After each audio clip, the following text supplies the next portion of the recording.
Are live now. Yeah. All right. We are here with Braden. My name is Lorena, where your host for this podcast. This is your podcast where we speak with people from the music industry as an excuse to drink mezcal. Yeah. Thank you so much for having me. We're very happy to have you here. Yeah. Very, very happy.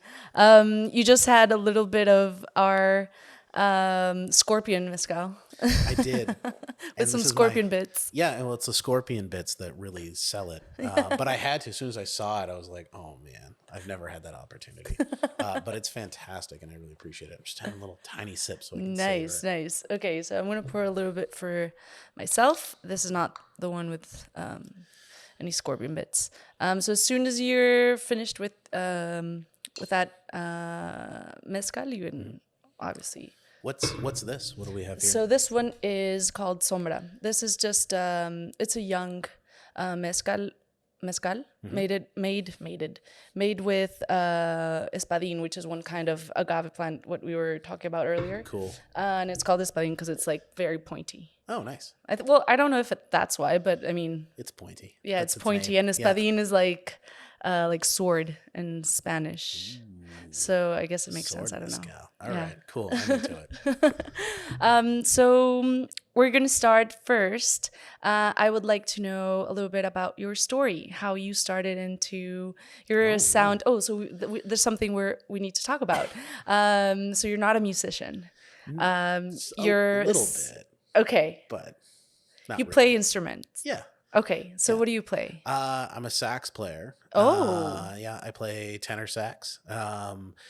And at this point, I call myself a hack. I love playing, but just compared to some of the musicians that we're familiar with in town, I can't hold a candle to them. I love it, but I put a lot of my time and effort where it's like, practice 3 hours a day. I'd rather be in the studio mixing and producing. So it transitioned from like that time of wanting to be a player when I was younger. And then it's like, no, I really like this side of the glass. And Yeah. I'd rather like spend that, 10,000 hours building that skill set. Okay. Yeah. So it is something I want to get into. So you've mentioned it already. You're a producer, you're a sound engineer, and you have your own studio, Yeah. which is Vibe Caves. Yeah, Vibe Cave Studios. Vibe Cave Studios. And it's a cool little spot. I've been there for probably about 8 years now. I got into it from a friend of mine, Matt Roach, who's one of the co-owners of Rain City Recorders. So I'm a smaller partner with those guys, and that's like Jesse Gander and Matt Roach at this point mostly. And I got a message from Matt saying, hey, there's a room that popped up at this place called Greenhouse, which is a complex over on Salisbury Drive and Commercial Drive, Okay. Hastings area, Yeah, roughly. yeah. Not too far from here. Okay. And he's like, you have like a day to get the money together and we can get in the spot where no one ever like comes in or out of. At the time it was like Steve Bays on one side of our room from Hot Hot Heat and like the Mounties, and then like Ryan Dahl on the other side, and just like top tier producers and engineers scattered about. So I said, oh, crap. Okay. I'll do it. Got a bit of money together, got the bit of stuff, and then got into that room. And the idea was like, hey, within a certain amount of time, I go give myself 3 months if I can't start paying the rent just with recording. If I have to take money out from my other job, the day job at the time, to pay for too much of the studio rent, I'm just going to like say, I tried. And then I was able to just kind of keep growing and keep going. There's been harder months and easier ones. And it's been amazing to kind of grow my skill set, my business, and work out of. And I'm so happy to be there, to be honest. And this was 8 years ago. This is when you started to do the adjustments of, getting some money and. Yeah, it was about like 8-9 years ago. I went to I went to Nimbus in 2010 is when I moved to Vancouver, and then it was a couple of years of like trying to figure out what I wanted to do, and then it sort of evolved from like, I want to be an engineer and run a studio to like, I want to be more of a producer. I want to make records with people and not just have a space where I can make them sound good, although that's fun. So my studio is more of a space just where I can be a producer, and it's my spot to create. And that's the best part, is that I can walk in there. And at this point, it's like, half my day might be mixing. The other might be producing a record for somebody. And even recently I got hired to score a couple of movies this year. Oh, nice. So I was just getting a trailer together for a horror film that was going to Cannes this weekend. So it's like bunch of cool stuff, and I get to walk in and make different music every day in different capacities, and it's Wow. amazing. I'm super fortunate. Yeah, that will, and you probably deserve it. Like Hopefully. if you started this journey 8 years ago and you've, really worked your way up until this point, like, I Yeah. mean, I guess it was earned. Thanks. Yeah, I like to think She's that. quiet. No, it's okay. The cat will always distract me. It doesn't even matter. Don't. I want a hypercut of all of the cat stuff at the end of the podcast. That's the gems. Um, yeah, so I just basically the journey was like I wanted to kind of I figured some stuff out, spent some time interning, worked for a couple of phenomenal producers, and then I'm like I want to do my own stuff. This room came up and it was like cool. I can't produce. I don't want to work out of my house anymore. As much as it's amazing to do that, Hmm. it was just like for what I wanted, I needed a dedicated space. And then yeah, it's kind of grown as I refined from more of just like that engineer thing to wanting to be a producer that can step in and make a track from the ground up with a singer songwriter or record a band and do a full production that way. Hmm. And I didn't want to be kind of limited by like a particular thing or have to go too niche. Yeah. So it's just even this last bit, like just if let's go through the podcast name drop. So Alvin Brendan is one of my top players. I bring in all the time, and Yeah. is such a good guy. He is a co-producer on tons of stuff for me because he's such an incredible talent. Yeah. Him and I are finally going to be releasing a record together actually Oh, later on. There's no wow. due date yet, but we're working on it. And then I'm mixing a track for Susanna Williams Oh, right now. We just nice. had, and then Yeah. I've done stuff with Kin Blam, who's amazing. All of the Ruizes, so Daniel Ruiz, Adolfo Ruiz, Oh, wow. Wow. all of them. And it's just like when I said there's been some phenomenal players you've had in, and I've been aware of the podcast. It's Yeah. just like, yeah, you've got all my favorite people here right now, and that's so Nice. cool. But yeah, it's just been able to work on whatever the hell I want to do as Yeah. long as I'm the right guy for the job. It's kind of the thing, Yeah. you know. How do you approach there's so many questions I want to ask now. Um okay, so first, what would you consider to be the hardest when you're recording artists such as like someone like Alvin and then someone like Kinmalam who plays like they play very different. They're so talented, but they Mhm. have like huge at least from my perspective, which is Mhm. very uneducated in music, of course, but I feel like they're very different. Like even the fact that Kimbalam uses this like pre-Hispanic instrument with some of his songs, Yep. where it's like a not a whistle, but like a No, flout, no, like a pre-Hispanic it's flout. flauts and death whistles, like Yeah. indigenous instruments that he's carved Mm-hmm. himself. Yeah. I have such a massive amount of respect Yeah. for Ken and how he's done his musical creation and his obsessiveness with improving. Yeah. Um, Yeah, yeah, it yeah. is I feel like it amazing. shows a little bit. Like you can tell he's like meticulous and like I don't know. Mhm. It sort of projects that. Like he sort of projects that when in his music, Mhm. and it's pretty cool. All the time. I've only had the opportunity to really record him in a larger scale once. We actually got a grant from Creative BC, and we did a Okay. video where we brought in an insane amount of people to play this tune he has. And it was one track for the entire day that we were working on. Granted, it was like a 14-minute tune. We have like Ooh. horn players, multiple percussionists, him doing his guitar work, and then also like his verses. Oh wow. It was incredible, but he is so focused on everything where my job was less about producing him as an artist and just Mm-hmm. making sure he had exactly what he needed so he could create, because he was on top of working with every player. Oh wow. And I needed to make sure all of the technical crap was out of his way, so he was just focusing on what had to happen musically.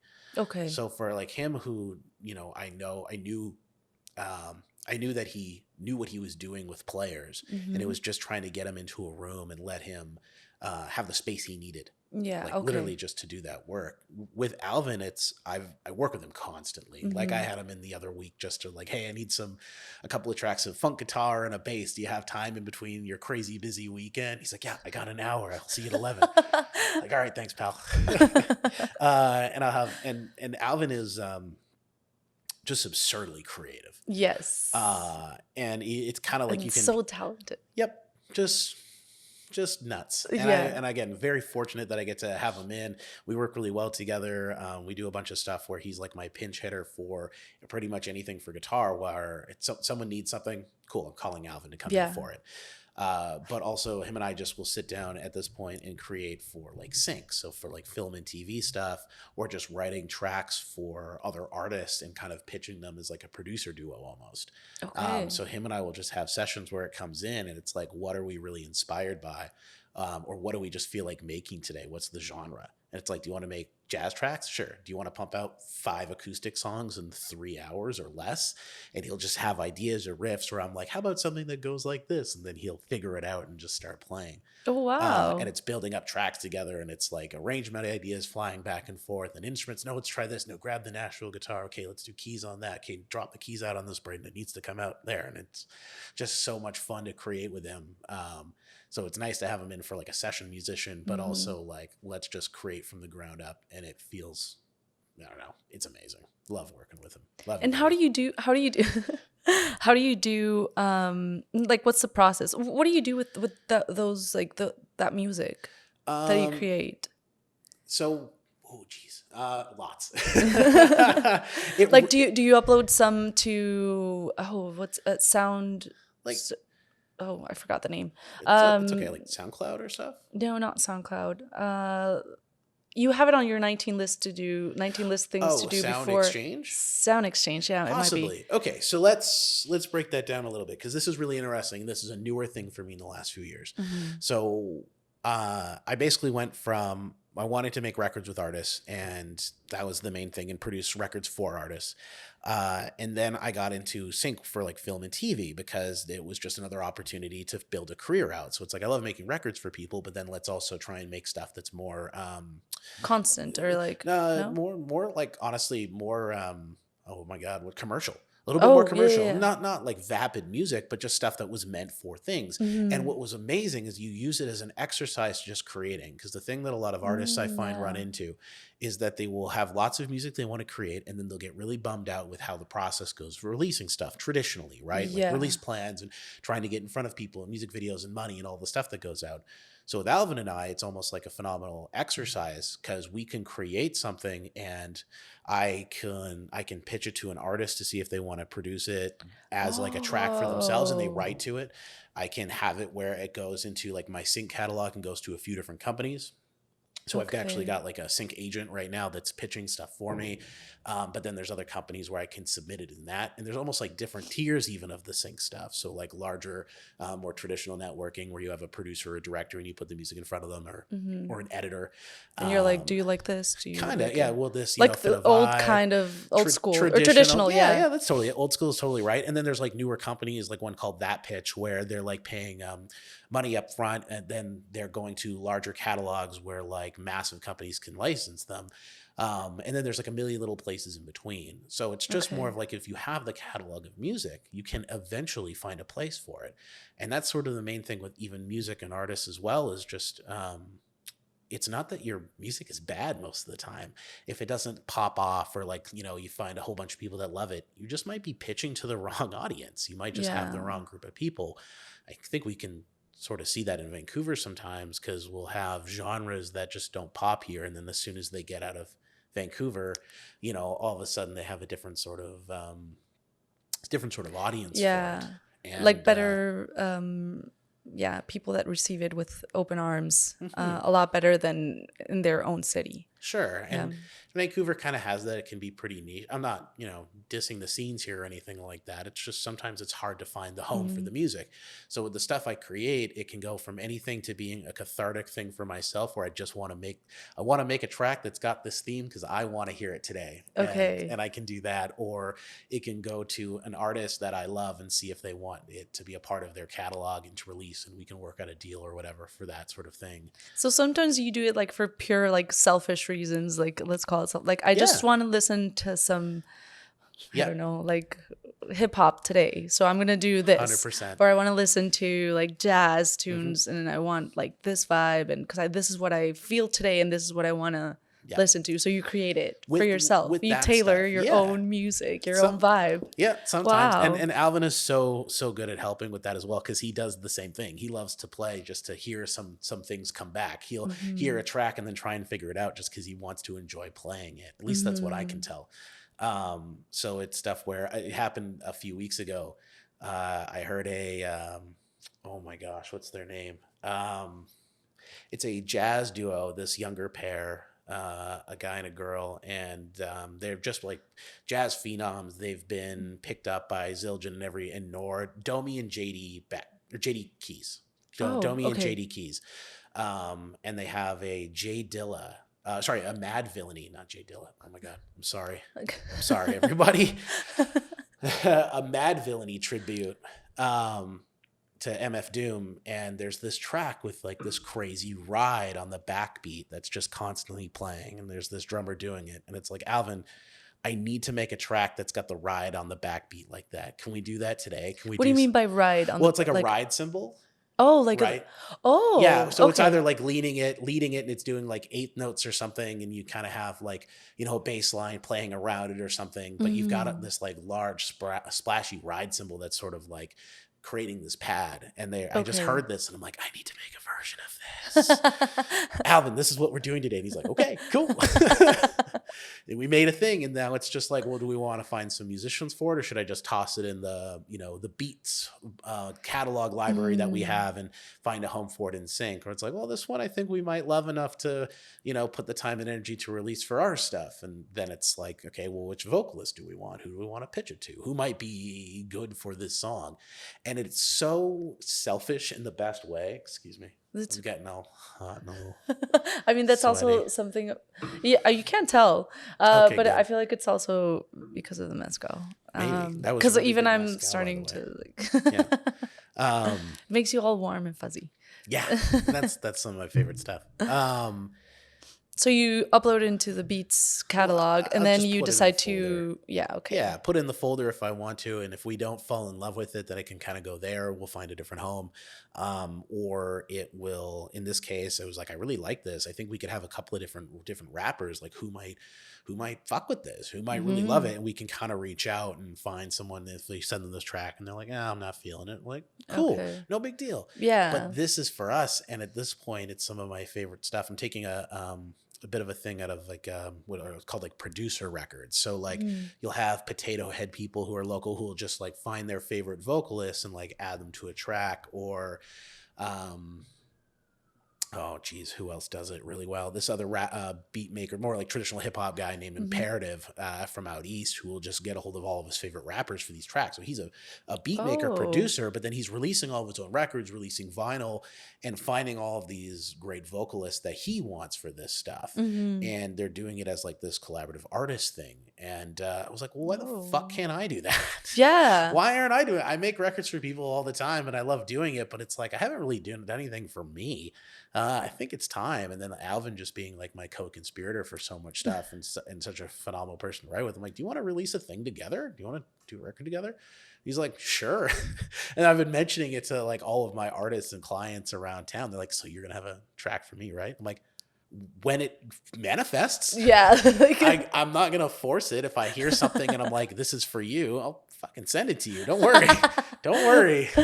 I'm just really, I'm really honored that so many people are like down immediately, like no questions Hmm. asked. They're like, yeah, when do you want me in? Like next week? I'm like, I just was curious. Hold on. What's your email again?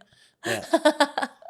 And when was this? When was that moment where you decided like I want something for me? Like, Oh geez. Like maybe like November or October of last year. oh, okay. Like, Well, not that long no, ago. no, because It we've been was. It's doing very. Yeah, him it's and I very have been doing recent. the sync stuff for a while once I started learning about that and Mm. making tracks for that more or less. And then it was like, do you want to actually release something together? And he's like, yeah, sure.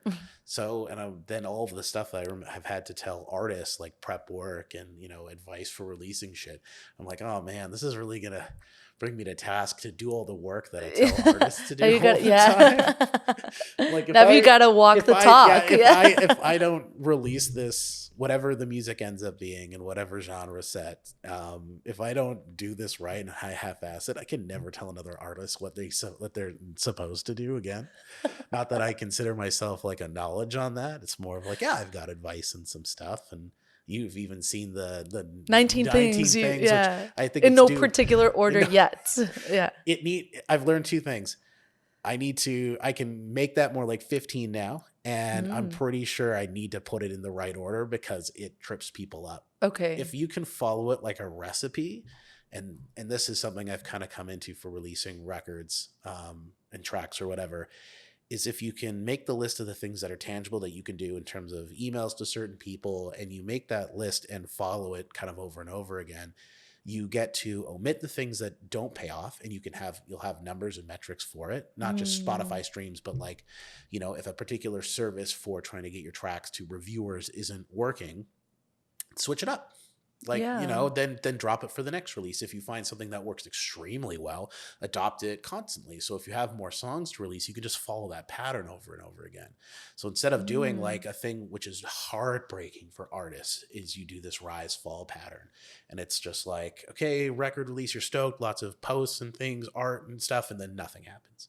You're not playing shows, and then it's just like Mm. numbers drop off, monthly listeners drop off, fans might not be coming as much, and it's like, and then they'll do, put the money into it again and want to do another release, and the Yeah. numbers will rise and then they'll drop down There's again. nothing in between. There's no like Well, it's about trying to make it so you just keep doing like more steps, mhm. rather than doing a big push and then nothing. It's just like, well, what can we do to keep those like in between release times consistent? If you're an artist, you're probably playing shows and doing stuff, and you don't have to be like a social media marvel or be Mhm. obsessed with all of that stuff. You just got to make a plan for yourself, and if you can Yeah. follow it authentically, then it'll pay off. If you're trying to bullshit people, I find is usually the stuff that doesn't work. If you're just yourself and you find a thing that represents you well on some platform, do it. Just keep doing it. If TikTok's your thing, awesome. If Instagram stories do really well for you, just do that. Yeah. And I don't know, just be authentic about it, and it should be a Yeah. bit better. That was actually Yeah. what I wanted to ask you. Like, what would be your advice for musicians? Like, what if someone's like just starting out and they're like, okay, this is my first release. Like, what should I do first? Like, Oh man. So I you want to. sort of already touched the like the basics. Like, you need to have a plan and Yeah. try to stick with it Um. like authentically and but like so they should worry about the quality of their song and Mhm. their album or but I guess that's something that is sort of left unsaid, but I don't Sort know. of. That's like the bare minimum. As like your music has to be good It has to sound or good. decent It at and it has to least. sound good, like Sure. because you could have like a decent song Yeah. but then you recorded it like shit. So it's like, well, now nobody's Hmm. gonna listen to it because it just sounds Yes and no. okay. Yes and no. Sorry, I'm trying to like having like a Three Stooges thing where I got like three thoughts trying to get through the door at once, and they're all stuck. Um. Okay, so let's go one Uh. at a time. Okay. It entirely depends on the artist, and I wish I could sit here and be like, "Yeah, here's your awesome little like IG clip, 30 seconds thing that you could post that's like a brain explosion," but it's not, and it's because every artist is so different, and it depends on their approach. If Mm, I had an artist where it was their first release, but they've been gigging for years, they're well known around town or locally, or they've toured and stuff. Maybe they're a player in other projects, but they haven't released something for themselves, and they've got a lot of time as a musician. mm, That release process would probably look really different, because if they've got all those shows and all that networking that they've done, then they can kind of like, off the top of my head, as an example, they could really try and mobilize the people that they've relationships they've made, and like mhm, build that band. Let's book some shows, do a local tour of some stuff. Get the community involved that's already stoked to have you out when you go play like a Guilt and Co show with an artist mhm. as a stand-in, or something. So that release process might look really different. If it's just typical, like, hey, I don't really have any fans, I don't really have a following, I just love to make music and I want to put it out, it's kind of like learn some of the processes and start getting your stuff organized. I suppose being organized would be your best bet, Hmm. because it looks really freaky when there's people asking you for a lot of stuff that you don't know about. It's like if you don't have a bio done up or your art done up properly, Mm. or you don't have your cat available. If you don't She have never like wants to sit on my lap. if you don't have like your your I don't know, like your typical artist stuff that you need for a release, then use it as like an experiment to put it out. Hmm. It comes down to like a trade of time for dollars. So if you have the money and it's your first release, then you can pay for the knowledge and learn all this stuff. You can hire a publicist to try and do all of these things, but it really depends on what your end goal is. Yeah. Okay. I'm trying to find this point, and I wish I thought of this question that you're going to ask me, because I probably would have tried to make it more succinct. Um, but it's you got to know what your end goal is. Like, why are you releasing that music? Are you doing it because you need to? Like, is it cathartic?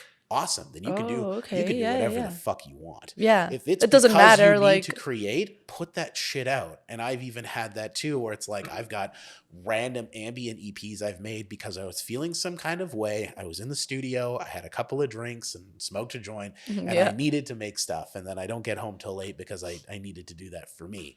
So wherever it goes is kind of irrelevant because it was made for a different thing. If it's like I want to share my music with people, then it comes down to a lot of the typical stuff. You want to, play some shows, try and book some Mhm. open mics, get yourself in front of people and perform more and more. Um, Would you you know, recommend buskin? Hell fuck Yeah. yes. Honestly, and this is all right.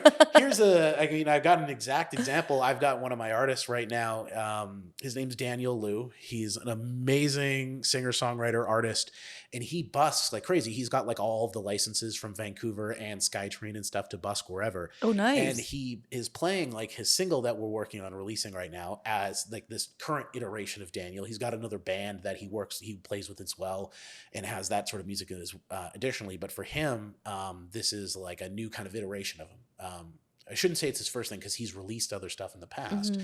but this is kind of like a big pop push. Like we Okay. have a big summertime dance track, and Oh, it's okay. really cool. So this tune we're trying to, we know it's kind of special. We're trying to put it in a lot of different places, but the main thing that's amazing is that you get to crash test it. Essentially, you get to trial by fire it Yeah, when yeah, you yeah. play songs for You're people. workshopping it, Yeah, basically. workshopping it. Yeah. When you're playing songs for people and you're busking, you get to see their immediate reaction. It's very Hmm. visceral and it's very instant, and it's emotional, which is the favorite stuff. So if it catches someone and they stop, like that's amazing. And I've had it for myself. I hear a busker and it's from one reason or another. I need to stop and listen, Mm. And for Daniel, he'll say over and over when I see him, it's like, I get the best responses from that song, and of all of my songs, I get the best things. I love playing it. I'm like, well, we got to work that into your release strategy. Like, Mm. we can have, you don't have the money necessarily for certain things, but what we could do is really work the pre-release thing. And it's Hmm. like, well, you don't need to book shows, dude. You're playing 4 shows, 5 shows a day as a busker. Work your song in more often, and then have giveaway cards that you printed for next to nothing with the download link, with the QR code, and they can Yeah. pre-save it because it's just like they love it. They got to hear it first. Well, the song doesn't have to be out for you to be like pushing the track. Get them to fucking Hmm. pre-save it, man. And then on the release day, do that too. And it's just instead of it coming in twice a set, work that in like 8 times a set. Every 4th song is your single. And then, because you're catching more people and chances are Yeah. they're moving on anyways. So we're kind of like, again, like I'm not a release coach, Hmm. but But what, people should start taking notes. yeah, well, I mean, I don't know. I yeah, guess it's like, no, not at all. Cause you're totally right. What I've had to do is that all I give a shit about is making records. All mhm. I give a shit about is making records, is producing artists, working with them in the studio, and mixing and creating that awesome stuff. That's the whole thing. I have forced myself to learn about sync. I have forced myself to learn more release strategies just so I can do the work for the artist on one side. One is I can do the paperwork for sync and all of that crazy shit. So it's like you get Mhm. to create and then you can fucking leave. And I'll do the back end because I know you're not going to. For a lot of artists, and that's Yeah. fine. They've got their focus. I don't want them to do that. And then I've learned and kind of gathered all of these release strategies and things and distilled this knowledge into sort of like a bit of a plan where it's like, if you just follow this like you're making craft dinner, you should be able to get like repeatable results as long as the quality of the music's decent. Um, Yeah. Okay. so it's like I've made myself learn about this stuff. So I'll sit down with any of my artists and my clients and say like, okay, well, what's the release strategy? Because as a producer, I'm going to have a writing split or like a, percentage of the master or something like that. Mm-hmm. And I have a vested interest. Traditionally, a lot of producers will like do the work and then move on to the next thing and not worry about what the artist is doing. Mm-hmm. Or they won't really help them. And then it's like, oh, you paid me, I did my job, fuck off. And like, yeah, yeah, Yeah. yeah, And I'm yeah. like, well, Okay. I can give them an hour or two of my time if it means like this kind of return. And it's like, if they're not paying attention or they're not writing stuff down when I'm giving them notes, I won't spend as much time with that person. Yeah. But it's Okay. like, I have all of this. I want them to do better. They want to have a better release. It's worth it for me to just sit down and try and pass them along this gigantic Google Doc I have of, Spotify playlisters and like radio stations in Canada and like that 19 things to do, which I really need to make another version of. Oops. And yeah, it just makes the most sense because then I can do more records.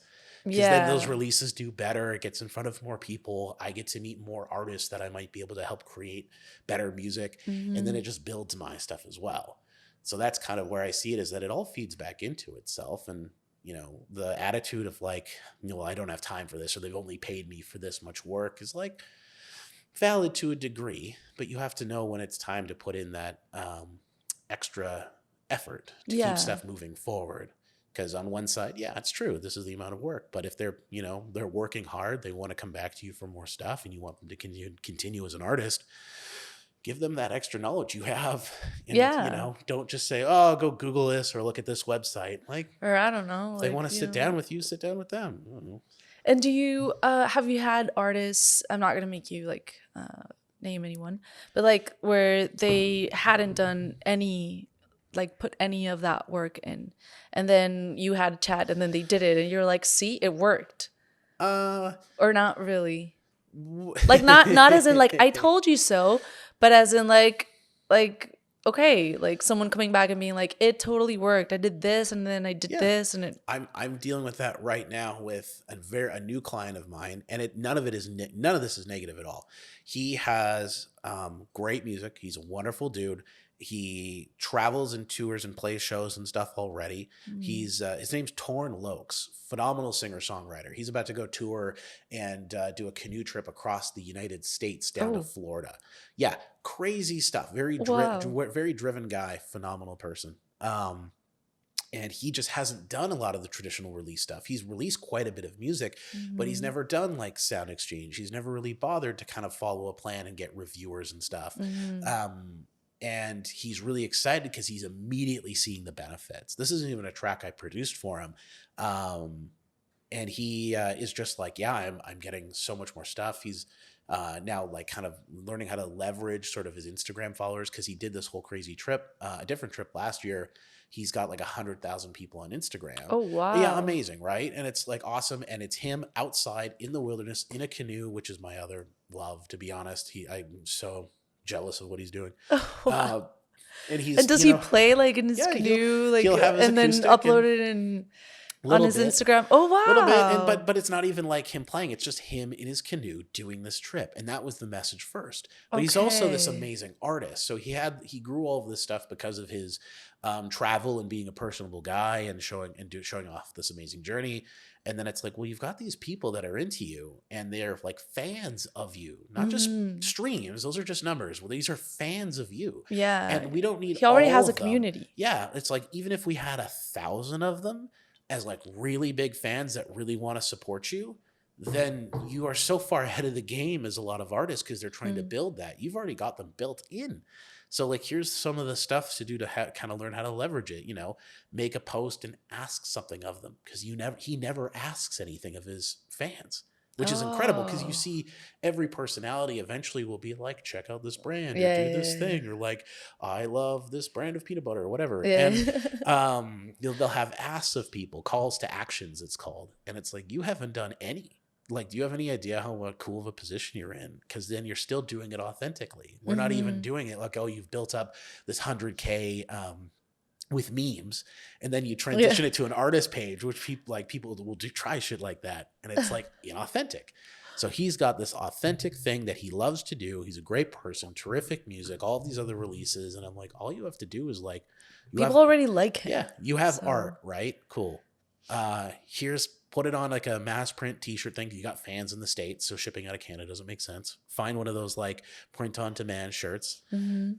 Put your design that you're releasing on it anyways. Give people the opportunity to support you. That's all you're doing. You're not scamming anyone. You're just like, Yeah. because if I'm a fan of you, I'll spend my last $20 to get a piece of something so I remember it. And I've done that. Yeah. I was like, definitely the last $20 to buy a CD from this one band I remember seeing back in the day, like the Biltmore or something, when back in like 2011 or 2012. And I'm like, I can't spend this money. Like, I need this for food. Oh no. But then they put on an incredible show. They're from Montreal, and I just had this feeling I'd You never were see like, them again. I'm like, I need to buy your CD. Like, I need to have this. And you know, I'll figure out food later. yeah, I'll, call Ramen, or get Ramen, or call a favor or something if I need to. And yeah, so people will support you and spend money on you if they love you. Give Yeah. them the opportunity to do it. And you're just doing stuff authentically too. This isn't trying to manufacture a brand. You're just putting your art in a purchasable format, or just even doing the Bandcamp thing and saying, hey, or sorry, Patreon. Like, Yeah, Patreon. hey, you love what I do, slide me $5. Yeah. And rather than like an artist or some other people My daily coffee. yeah, like finding reasons to support, like, oh, I've got to like convince people to support me. He's just like doing stuff anyways, and now giving people the opportunity to support him. And it's just such an interesting way to kind of transition into that. Just because so many artists are told to build this thing up, which you still have to do it. It's just Yeah. he's in a neat position where He he's already kind of has it. all this stuff. He's authentic as hell and can just sort of like try these things, take these chances, and he's doing it. So it's just like Submit Hub, which is a service that usually you have successful is about a 20% acceptance rate. Oh, Which okay. basically is Ooh. like they review your music and they put it on a playlist, and they can be anywhere from like 1,000 people following that playlist on Spotify to like 30, 40,000. Oh. Like there's very, very large playlisters that work through this company. And Submit Hub can be very crushing because you get feedback from these people. He's got a 90% success rate. Oh, He wow. is so far and beyond the average. Yeah. And I was trying to underline that. I'm like, 20% is successful. 15% is about average. Buddy, you broke metrics. Like 90% is like Yeah. a whole different, wow. Whole different ball game. So anyways, it's just like, here's things that are all part of our big list, all of the things in our recipe for a release that we're putting in. And sometimes you use those ingredients, and sometimes you use other ones like Submit Hub and certain release strategies and whatnot, and you find what works for you. So in this case, it's just like finding the things that work well for him and then just doing the fucking work. Yeah. You sit down, you write emails. On your day of release, you take the entire day off and you're hitting up reviewers. If you don't have money to spend on certain things, then you put your time into it and reach out to those people authentically. And that's what's going to get you fans, because streaming numbers are not fans. Those are just numbers. They're important. They're very important, but they are not fans. They are not people that are buying tickets to your show or spending money on a t-shirt or something. Yeah. So we want to spend their last $20. spend the last $20. Yeah. It seems so like kind of shitty when I think about it. Like when we kind Not of really. I think I feel like everyone has probably gone through a moment like that. I can think of an example, the closest example to that. And I don't know if you by any chance know her. She's a Mexican girl. She lives in Montreal, and her name is Shiadani. okay. A lot of people started to know her. She started to get like really famous because she was on TikTok and on Instagram doing reels because she's hilarious, like super, super funny. Awesome. So that's how I got to know her. Yep. And then suddenly she was like, oh, by the way, I do music. I make music. So you would see her like play the harp, or I don't know if that's the correct name, but like play the harp and then sing, and you're like, wait a minute. Yeah. You're an artist? Like, what the hell? But because I like her so much and I liked her immediately, and I really hope we can get her. I'm going to get you here someday. They're great people. Just Yeah. come down. Yeah, thank you. I just started to listen to her music because I was like, wow, like so I feel like I would be on the other side of the story that you're telling. No, like, there's someone that I liked just because of who she is. And then suddenly I learned that she's also a musician. I'm like, oh, wow. Like, and I don't know if I would have heard her song, to be honest. I'm not sure. I can't really say because it didn't happen that way. But I can't really say if I would have started to listen to her, if I would have randomly listened to her on Spotify. Right. Like, I'm not sure. I like her music. You But never because know. I learned about her beforehand as a person that I liked, even though I don't know her, I was like, oh, wow. And you have music? Okay, so let's listen to it. Yeah. And I was like, oh, wow, like, this is amazing. Yeah. So, like, oh, this person's got pipes or like emotion dripping Yeah, out of their yeah. voice when they perform. Yeah. yeah. And she's so like authentic, and a lot of her, I'm very like lyric obsessed. I like to like dissect everything and try to Cool. like, I'm very like that. So she has certain lyrics that just like really like hit me, and I'm like, wow, that's super deep. Yeah. And that's super interesting. Like, she has this song called Latin Renaissance, and I don't know, it's like I belong in a museum, and I don't know, it's like, it's Amazing. so It's cool. hard to, as soon as you're like, I need to explain my emotions. Crap, I can't explain these emotions. Listen to the song. Yeah. Like, just listen to it so you can, because if I say it just doesn't make sense. No, I completely understand. I've been in your exact same shoes where it's like, I need to express how amazing this was at a core level, and I can't. Or it's just like beyond the words. Please just listen to the thing, and I hope it resonates with you too. Yes. Absolutely. And isn't that not just the best music to show other people? Yes, Like, yes, at the totally. same time, it can be crushing if they don't resonate. If they're in like, the same what? way. Yeah. And you're like, really? Yeah. Takes all kinds, though. I can't ever fault somebody for that. Like, Yeah, that's true. I mean, there's tweech its own. teach their own. Yeah, tweech their own. Yeah. So I guess like for some people, like some people don't really care about lyrics. They're like, oh, I didn't really listen to that like part of the song. I was just listening to the fucking drums or the guitar solo, and I'm like, oh yeah, but did you listen to when like they said this in the song? Like, I'm like, it's just like, it just makes perfect sense with how they played their solo. Like, my favorite is when you sort of Trojan horse it a little bit. So, like you package it in something that seems happy. So the best example of this is, and then you sucker punch with something very Foster the People, Pumped Up Kicks.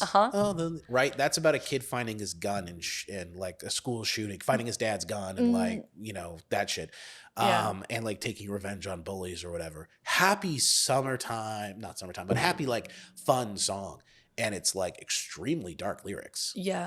If you put it in a minor key and did it on a sad acoustic, it might come through, but it's it's one that kind of takes you. So when artists can package sorrow almost in the way you cover like a like pill an with irony sugar or in something, it, and you can like slip it past someone off the top, and it's like, ooh, happy, like a acoustic guitar riff. Like, I don't know, Mac Miller is one of them. He's got lots of stuff where his music's you'd see it a little bit on the side of more of like happy and joyful, but then it's like really intense lyrics and really, really deep stuff that he was pulling from for a lot of it. And it's amazing. And then you have the other side where the lyrics are irrelevant. Yeah. And that's fun too. Yeah. I appreciate that. Yeah. Yeah, that's true. Yeah. So I think I didn't catch this. So, and I'm gonna go back a little bit. Yeah. So what is like your challenge, like whenever you're in the studio with artists, and they're like, I want to like kimalam, like he's like, I want to use my handcrafted instrument, and you're like, well, like, do you go like, is it a little bit hard for you to like, or No. do you immediately know, like, oh, I know how I'm gonna record this, and how I'm gonna make it, sound the best? Or is it like, I have no idea, you need to give me like 10 seconds to figure it out, and or Yeah, it sort of depends. So if it's like where the instrument like fits, if we're trying to shoehorn something in, Mhm. that's one type of conversation. If there's someone's like, I really want to hear something like this, and in my head I'm like, I don't think that's going to work for the track. Okay. Doesn't really matter. Fucking try it. Because I don't know everything, and I might know better. I might have an opinion that someone trusts me. That's why they're coming to me and hiring me for this work. But it's still their track. So on the one thing, I just want to be really clear. It's like, as a producer, I'm trying to bring something forward for someone, but I'm still being hired to do it. Like, unless it's a collaborative effort or something, they reserve the right to tell me to shut the fuck up Yeah. at any point in time. Just do it. That's their thing, and that's their right, and I love it because that's important. Now, hopefully they also trust me enough where if I tell somebody it's a bad idea, that they will believe it's a bad idea, or if I don't think something sounds good, then they trust that. But also, I have to say yes to cool shit. Like, in terms of the Lamb, that's not one where it's even a question. I know I'm doing it. It's a part of his sound, it's a part of his thing. And it's more of like, what's the best way to capture this? Not, should we put this in? Because it's a whole feeling. Like when he does that, it's a whole. It's how best can I represent this thing? It's not, do we Yes. do it or not? It's how do I capture this? And it might be as an overdub, hey, we need to do that at the end. It might be something where, in the terms of his track, that I can't wait till he releases it, because we recorded it a number of years ago, but the videos never quite come out. Okay. And when it does, it's amazing. And we've got all the players in a room. And at the beginning of the track, we have this cacophony of people playing some of these flutes and all of this crazy indigenous percussion. Like, we have probably 12 or 13 people playing all of these instruments at the same time in this room. And we're trying to get the feeling of, like, if I remember correctly, I'm sorry if this isn't correct for the beginning of the song, buddy. It's very much like a war feeling. Like, we're pissed. Oh, okay. We're pissed, and we need, the whole song is about, like, is very much like a revolution thing and a fighting thing and a pride About thing. territory and like no. I think he has a I song about territory. Yeah, this is about a warrior Okay. specifically, and it's more about taking power back, pushing back against oppressors, and it's a phenomenal thing, and I'm very fortunate that I got to be a part of it. So there was a bunch of us who were playing these instruments together because that was the vibe. If it's like, hey, I want to toss in this instrument as a backing thing, then it's like, cool, you know what, man? Well, we're gonna get all of our core stuff first. Near the end of the day, when we have our main take, we're gonna do an overdub with you later on in there, and we'll just pop it in as a punch in. And then it's like super minor. It's like, we'll put a couple mics up, make sure we've got a cool tone. But he has a phenomenal instrument, terrific ear, and he's a great player. So it's more of like, what do I need to do to make sure it works well? So for me, I came as more of like an engineer in the studio, as like an assistant, more of the very like old school style originally. And then I kind of tried to learn as much engineering stuff as possible. Big nerd. So I like learning about mics and techniques and preamps, blah, blah, blah, all that other shit. And then I can distill it into the things that just make sense for making a record. So it's like, gear is fun and techniques are fun, but it's more about how do we get this thing recorded. So I could spend time like, oh, I want to try these mics and these mics with him and capture this and have him played over and over again. Or I can put up a couple of mics that I know are going to sound great, keep this vibe going, and just get them to fucking play. Because it's not like I'm going to capture a bad sound at this point. I just know what's going to sound good. Hopefully, if I'm worth my salt. And then it's just keeping the process going for him. It's less about like, oh, what mics, or how do I figure this out? It's like, I know kind of what tools are going to work for this. How do I put him in the room so he performs the best, and then we get the best out of him. And do the artists tell you this beforehand? Like, do they send you like a sample of their, like if they have already sung, they're like, I want to do this song, like, I don't know, they send you, I don't know what the process might be, but like, cool. I recorded this and like with my iPhone, and now I'm sending it to you, and I want to do this like, professionally. So sure. Do they have to do that before, or is it more like kinda? It's like it totally depends on the approach. Changes. Okay. It kind of changes. Where things start changes, but it's often always going in the same direction. It's not like there's different paths. It's all more or less the same direction. It's just like Some artists were like, will sit in front of me with a guitar and play me the song. Other people will send me iPhone demos and stuff like that. And I'll Mm, listen to the track and think of like, cool, is first off, do I like the song? Is this up my alley or not? The next question is like, what do you want to do with it? What's the end result? What do you feel like? Oh, I want to come in and I just want to lay this down in acoustic. Cool. Well, that's one method, and we'll book time and do that. Other things are like, I okay. want to hire players. I want to have musicians on this. And then it becomes more of like, Okay. cool, we have a different conversation about budget and players, and do a thing called pre-production, where if they've hired me, let's just say, cool, their contract stuff's all over or whatever, and we're working, then it's like pre-production to figure out where we want to go, roughing some stuff in. They might thumb along on bass, let's lay down a rough bass part and we'll have someone else play it potentially, or build up the track and kind of feel which way we want to put it, if that's like a solo artist bringing me something on acoustic. But it kind of Okay. depends. Like, the question is first, like, what do you want to do with this? And then how can I help? How do you see Okay. me coming into this? Well, I Mm-hmm. want you to make me sound good, hit record, and then mix it. Sweet.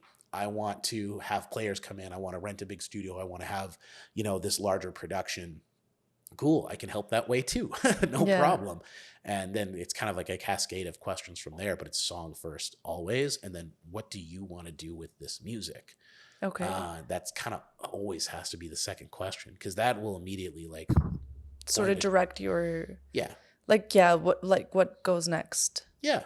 Because it What might comes next? might just be like, sweet, we're gonna book a room together. You're gonna come down to the Vibe Cave. We're gonna spend a day working on this track. Maybe we'll build some stuff up together, and it won't be anything more than just sort of that recording in the day. And then other times Mm. it'll be like, multiple days of working on stuff, working on vocals with them, maybe working on arrangement. Because sometimes it's like, oh, I want to hire you as a producer. It's like, we'll come in.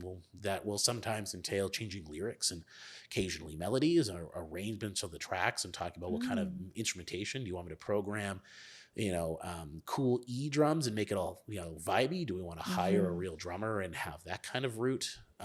There's just so many questions that kind of go into it, but it always has to be like, what do you want to do with this and how can I help? Because that's what they're Okay. coming to me for, is help with something. Um, and that's just kind of also my favorite way of looking at it, Yeah. is just like, you're hiring me to come in and do And something help for you. you. Yeah. Yeah. So okay.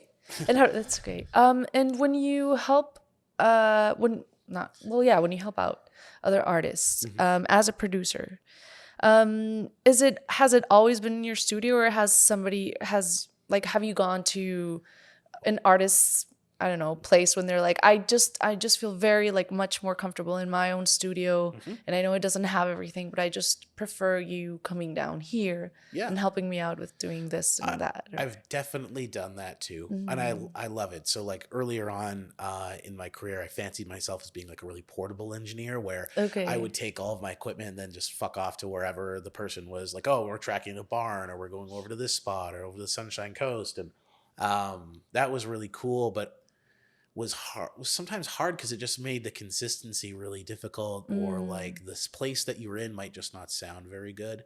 If it's about where something you kind of just touched on, it's like, I want to perform this here because I need to for the art. okay. That's particular. I want to perform, I want to record here because it's cool. It's Mm, something different. mhm. Whereas like, if you step into my space, I've got a very much a process where I like to like foster an environment for an artist to become that level of relaxed, where Yeah, you I had mentioned the whole off camera, like having tea yeah, there's for. there's the tea stuff, and I have things around the studio. I call it like distractables for nervous artists, where it's like, oh, it's a Mr. T air freshener, like nothing crazy, like it's cluttered, but there's just like little things to kind of take their attention away from the fact that they need to perform. Mm, And the coming to someone's home is like such a cool thing, especially if the acoustics are rad and it's a great environment. But I strive really hard to bring people to me so I can try and get that same environment, because at some point okay. you're gonna have to leave your house anyways to Mm, perform. mhm. But it entirely depends on the person. One of my favorite recordings of all time was this folk noir duo that doesn't exist anymore, unfortunately. Oh. And a lot of his voice sounds like Tom Waits. Oh, Yeah, nice. it's banjo, acoustic, this guy, and then wonderful female accompaniment as well. And they had such a crazy project. I loved it. And we went to the Sunshine Coast. I went to a buddy's cabin, and it was the three of us for like a day and a half, and we recorded like 20 songs to a cassette machine, to like a Tascam 414 blue, like cassette machine Cassette. with like 2 mics. I plugged in some guitar pedals for effects because you could kind of do that with the system I brought. And we just tracked like all of these songs over this period of time. And it was so much fun because it was about being there with them in the spot on the Sunshine Coast and kind of making this like special moment, because we could have spent 3-4 weeks in a space recording all of those songs, you know, working on 2 or 3 in a day. But it was more of like, okay, what do we feel is like the core, like what do we love about this, and then let's move on to the next thing. And just so it's kind of dependent on what the art needs. Okay. I don't know. I feel kind of bad because I took this question that could have been easier answered. No. It's not. There's no easy answer. It's like, because I guess that's sort of the point of this format. Like, people want. I keep touching this. People want to know, like, well, I want to know at least like everything, like how, like every detail, because it's interesting. There's no just like, you know, like black and white, because there's no black and white music, you know. It's just like everything is mixed, and I don't know. So there's a lot of details in everything, so it's better to know all of the details and all of the ifs and whys and why not. And sure. Yeah. I mean, just in terms of examples of like why is I did like mid-COVID, I did a gospel R&B record with this church group, and they were working at a church, I forget, Princess and Pender, so not too far away from here. It's like the oldest church in Vancouver, and that's where they would perform. And they had you know, their main like choir team, and it's like, well, we're recording these people. We've got their core group of like 4 or 5 vocalists that we did a lot of the recording with, and then we have their like ensemble of people. Well, yeah, we're going to the fucking church. I'm not jamming them in another studio. You have a church. We're allowed to go in there. I'm going to pack my shit up and we're going to go to you. And it's going to be insane because we want to capture that vibe. I don't need to reinvent the group performing in a church and making them feel comfortable. You put them in the church and you put microphones around them and check things and make sure it sounds good, and you record them there, because that's like the point. And how long did that take you? Like to go and to set it up and do all that? set it up. Like, do you have to do like? It's a huge pain in the butt for me, at least, because I have to take apart a lot of my studio. So it's like take the computer. I have like an iMac, so it wasn't like just a MacBook. So it's like take that, get some rack gear together, a lot of cables and stuff, and a lot of things where I'm really fortunate to have that technical background, the engineering stuff, because then I can know like, cool, I need these sort of headphone splitters, I need this stuff to take care of people. I know I need these sorts of microphones for this space, and I can make like more intelligent decisions that way to be really focused about the time. That way, when we go in there, it's like we know what we need to do. It's like doot, and we can kind of like just set everything up. So it's a lot of pre-planning and just like making sure that I've got redundant stuff, even like extra cables. And, I get so much anxiety when I'm packing up for things. Just because you're like, I don't want to forget anything. Well, I don't, or if something breaks or dies, or if it's not mine, I can't trust it. It's like, yeah, you can borrow my interface or whatever. And I'm like, cool, but I want it. I'm going to plug everything in beforehand and make sure it works. Because if I show up in that place and I look unprofessional because I didn't check my equipment, that's just like, looks terrible for me on, you know, as the creative side as the producer, and then the technical side as the engineer. Yeah. Trying to keep all of this stuff together is like hard. So I do feel fortunate that I have that kind of background where I can pull that stuff off. Yeah. Well, yeah, you have, of course. Sorry to interrupt you. I feel really bad, but I'm like, I keep looking at the bottle and I'm like, I want to try. So remember, we're only talking to you because we can drink this as an excuse. I'm kidding. Is that okay? That's amazing. I'm just glad I Ubered here. I'm just gonna go to Guilt after this. I'm sure there's gonna be a show. Yeah. Today is I don't know who's playing today actually. It doesn't matter. It's Guilt and Co. Yeah, exactly. Yeah. Cheers. Salute. Salud. I feel like I heard my swallow. Oh, that's such a completely different palette. Right? There's so much palette from the little bit I had of that one. You can try that one next if you want. No, I was talking about this guy, sorry. Yeah, but I mean like you can try the Montelobos. I think that doesn't have any left, but then there's Siete Misterios, which is the tall one. Amazing. So you can try that one afterwards. Yeah, thank you. It's a good opportunity. Yeah. I'll send this to my artist Space Queen and be like, look at all the tequila I got to drink. You should Yeah. watch this interview and then just go buy tequila based on that. And Yeah. mezcal, sorry, Yeah, not just tequila. yeah. It's Um, fine. You can also try the tequila yeah, afterwards. I'll have just you could take a bunch of photos of me holding up the bottles after. Who do you want a sponsorship with? Awesome, let's do Yeah, that. exactly, Yeah. exactly. Oh, I wish. People who sponsor, can you, just, like I'll point you in the right direction for some of that stuff Okay, after. thank you. Oh, Yeah, we'll thank have you. that conversation. Okay, cool. Yeah. Wow. There's always something. It's it's nice to have that stuff, Yeah. you know. Yeah, that's true.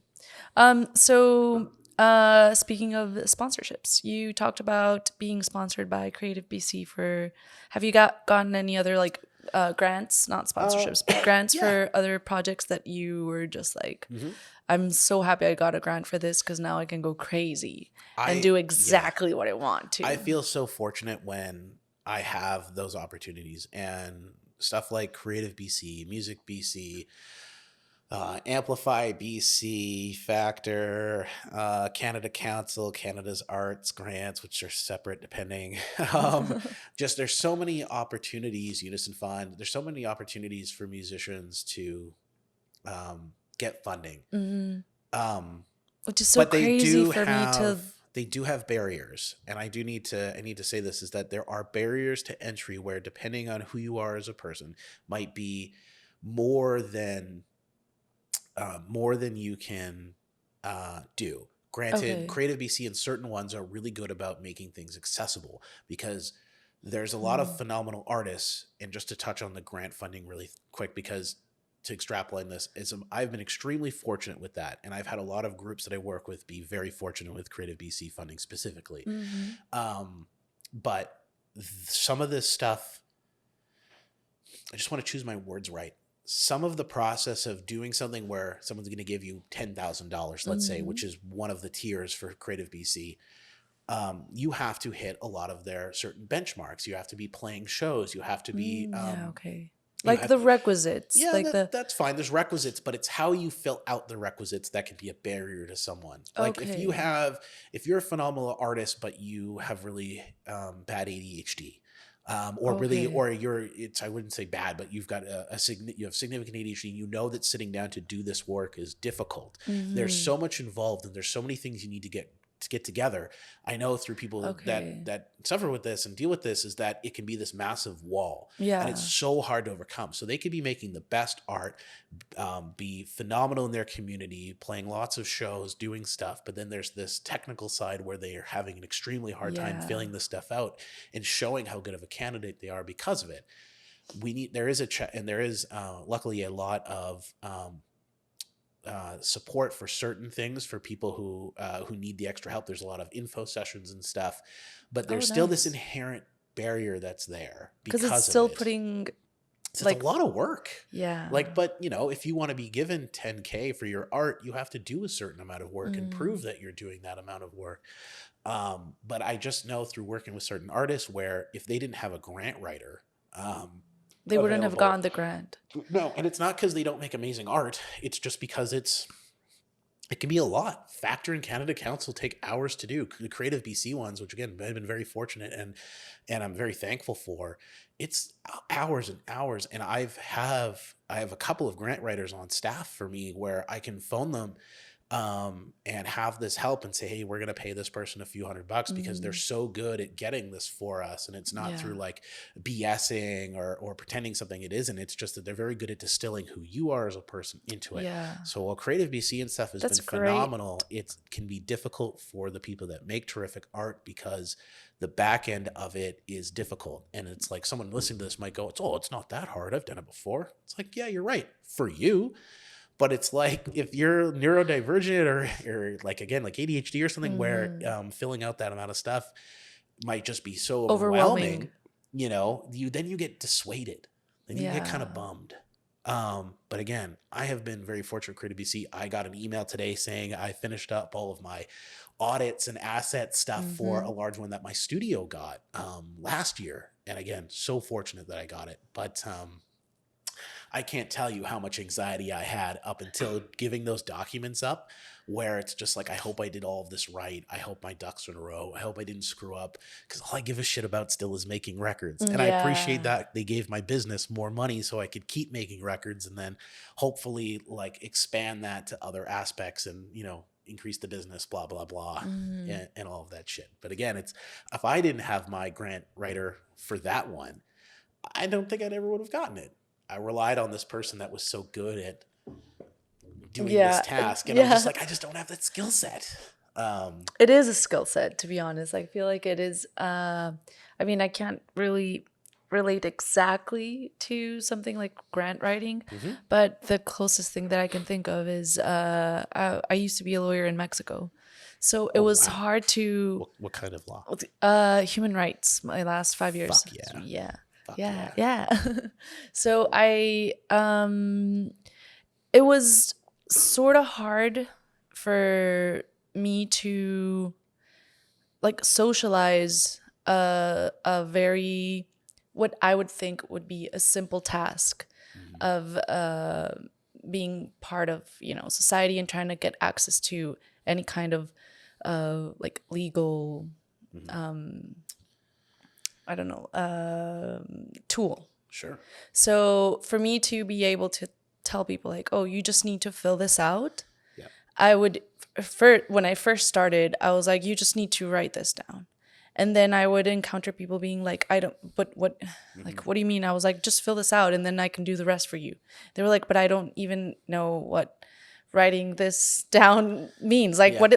what I need to write. And then I would be like, What is oh, this? yeah. Yeah. And I'd be like, oh, yeah, like that question makes total sense. Like, if I were not a lawyer and I didn't work in this, I would also be like, I have so many questions. What do you mean this? Like, write this for what? And then what's gonna happen? Why would I have to write it? Why don't so yeah. I think that's like how I could relate to that whole Yeah. like, I don't know what you want me to write, like how many shows I did. I don't know. I've done a few, maybe Yeah. 5 or and Yeah. then you're like, no, but these also count as shows. And you're like, oh, okay, so maybe I've done more. And you start getting just for one question. I had that with one of the last rounds of grants with Creative BC. One of my artists, that was part of the thing. Like, what does this count, or does this count? Mm. What are they adding up for this metric? And then it's like, well, no, this and this count. And they're like, well, hold on, I got to go back and like now recount, because that means I've got this many more things I can say potentially rather than this. Mm. And yeah, that kind of stuff comes up all the time. But the best thing is,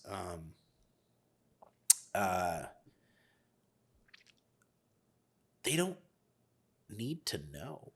Like, you should. Awesome. You should eventually learn. And if you want to have a long musician career, you have to treat it like a business, and you have to learn this stuff, and you have to put yourself in a position to gain knowledge, listen to podcasts, go to, workshops and nights and Zoom things that'll teach you stuff about running yourself as an artist for a business, because you want to keep doing it for the long term. But they're creative first and foremost. And it's like, as long as you can find a team that you can trust to do the other stuff, then that allows you to focus up. Again, we're just exchanging money for time of some of this. So if you're fortunate enough to have a bit of money where you can hire a grant writer, which can be very expensive depending on the type of grant writer you go to, then you don't have to learn some of this other stuff. You still have to answer some of these questions and help the grant writer, but you don't need to suddenly spend hours and hours trying to figure this grant out. Yeah. You can go back to making the songs, because that's Yeah. what you're really good at. And it's like, for me, I don't sit down and write music with a piano or a guitar. I love adding stuff, and I'm creative in my own whole way, but it's just like, I can't do what a lot of these other people can do. I can't do what Balam does. I can't fathom creating on that scale. And it's amazing that I get to put I've got my skills in a position where I can help these people, because that's what I love, is, trying to help them and do that. So they don't need to know some of this stuff. But it's, again, if we're just kind of distilling this back down to, the grants and things like that, it's that you need to know enough where you can either pass that knowledge along, or you're going to dig deep and kind of learn yourself about it and spend that time. Or maybe it'll come over time as you hire someone and then you ask them questions and you get better at that stuff. I don't remember your original question now. Something about grants. I don't know. I'm sorry. No, it was just about you did answer. It was just about like if you have is there anything that you like now that you've had many grants, you've mentioned you had many other grants, Sure. which was part of the question. Yeah. Like is there something that you were like, I just love that now that I have this grant, I can go crazy with it? Oh yeah. So- Wow. I didn't even answer the right question. Okay. Remember that thing where you asked me, hey, can you omit something? That whole last 5 minutes of me talking. Holy shit. That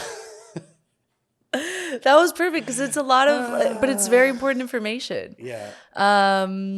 Yeah, but I get like it doesn't matter. I honestly like this is the beauty of this format. It's Yeah. so like it's cathartic. I just feel like such a turkey. Because you're like, I really need people to know this. Like, you should know this, people. Yeah, Like, musicians, if you need to learn it only if you want to, and like you need to like these are the key points, or be prepared to exchange money for that Exactly. skill set in the same way that we hire a bass player for our shows because you're not a bass player. It's not too much different than that. Yes, there is times where, especially this last round of funding for my studio specifically, I was able to receive a business grant, and that allowed me to hire people and basically build out this plan where now I can kind of go hog wild and try a bunch of stuff. Because before, it meant putting a lot of money out of pocket that I just necessarily didn't have for my business at the time. So in terms of records, it's like with the Creative BC one, the max is 10K, and depending on what our scale of project is, that basically allows us to do for the artist essentially whatever the hell we want. I can't go hog wild and spend money on a really expensive studio that we don't need just because we have the money. That wouldn't be very good of me anyways as a producer. But it allows us to just have the freedom where they don't have to fucking think about the money. It's like it's there and we got it. We're done. Sweet. My contract signed. We know what we're doing. Now we just focused on the art. The studios are paid for. The players are paid for. Everything's more or less is ready to go. You'll have other expenses for your actual release, like music videos, blah, blah, blah. But for our creation time, you don't have to think about the money. Like, just don't. I don't work hourly because of that. Like, I'm a project-based. I charge mostly on a project base. So then it's not about the hours it takes to do something. It's about getting the tasks done. Yeah. And even for like daily bookings and stuff like that, if I have someone who just wants to come in and lay stuff down, I try and look at it as a project, because then if I, 3 hours into a session, I'm realizing they're not right where they need to be, either, they had a bad day or they're not feeling well or something, then we can recognize it, call it, we're done. When's your next available time? Sweet. Nope, not after work. Weekend. Sweet. Sunday. Blah, blah, blah.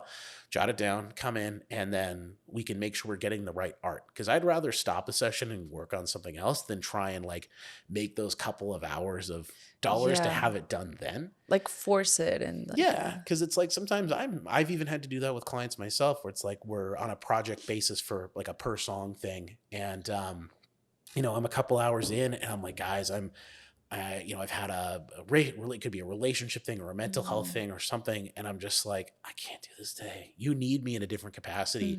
That's why you're coming to me. I can't give you this right now. Now, sometimes it's a balance of like, I know they're out of town or we don't have the ability to rebook or there's a time frame, there's things that come up that you factor into it, but it's like, well, we've got the ability to step back to this when I'm feeling better and I can, give you what you came here for appropriately. Because I'm going to be honest. It requires me to be honest as well of like, am I in the right spot to do this for you, do this work? We're working on vocals and there's going to be a lot of back and forth between the artist and I. That requires me to be there. And I hate just sitting there hitting record and going like, yeah, let's do another one or whatever. That's just shitty. That's not what I do. You mentioned also that sometimes you change, like you guys decide to change you decide to like maybe you should change a lyric or something in particular.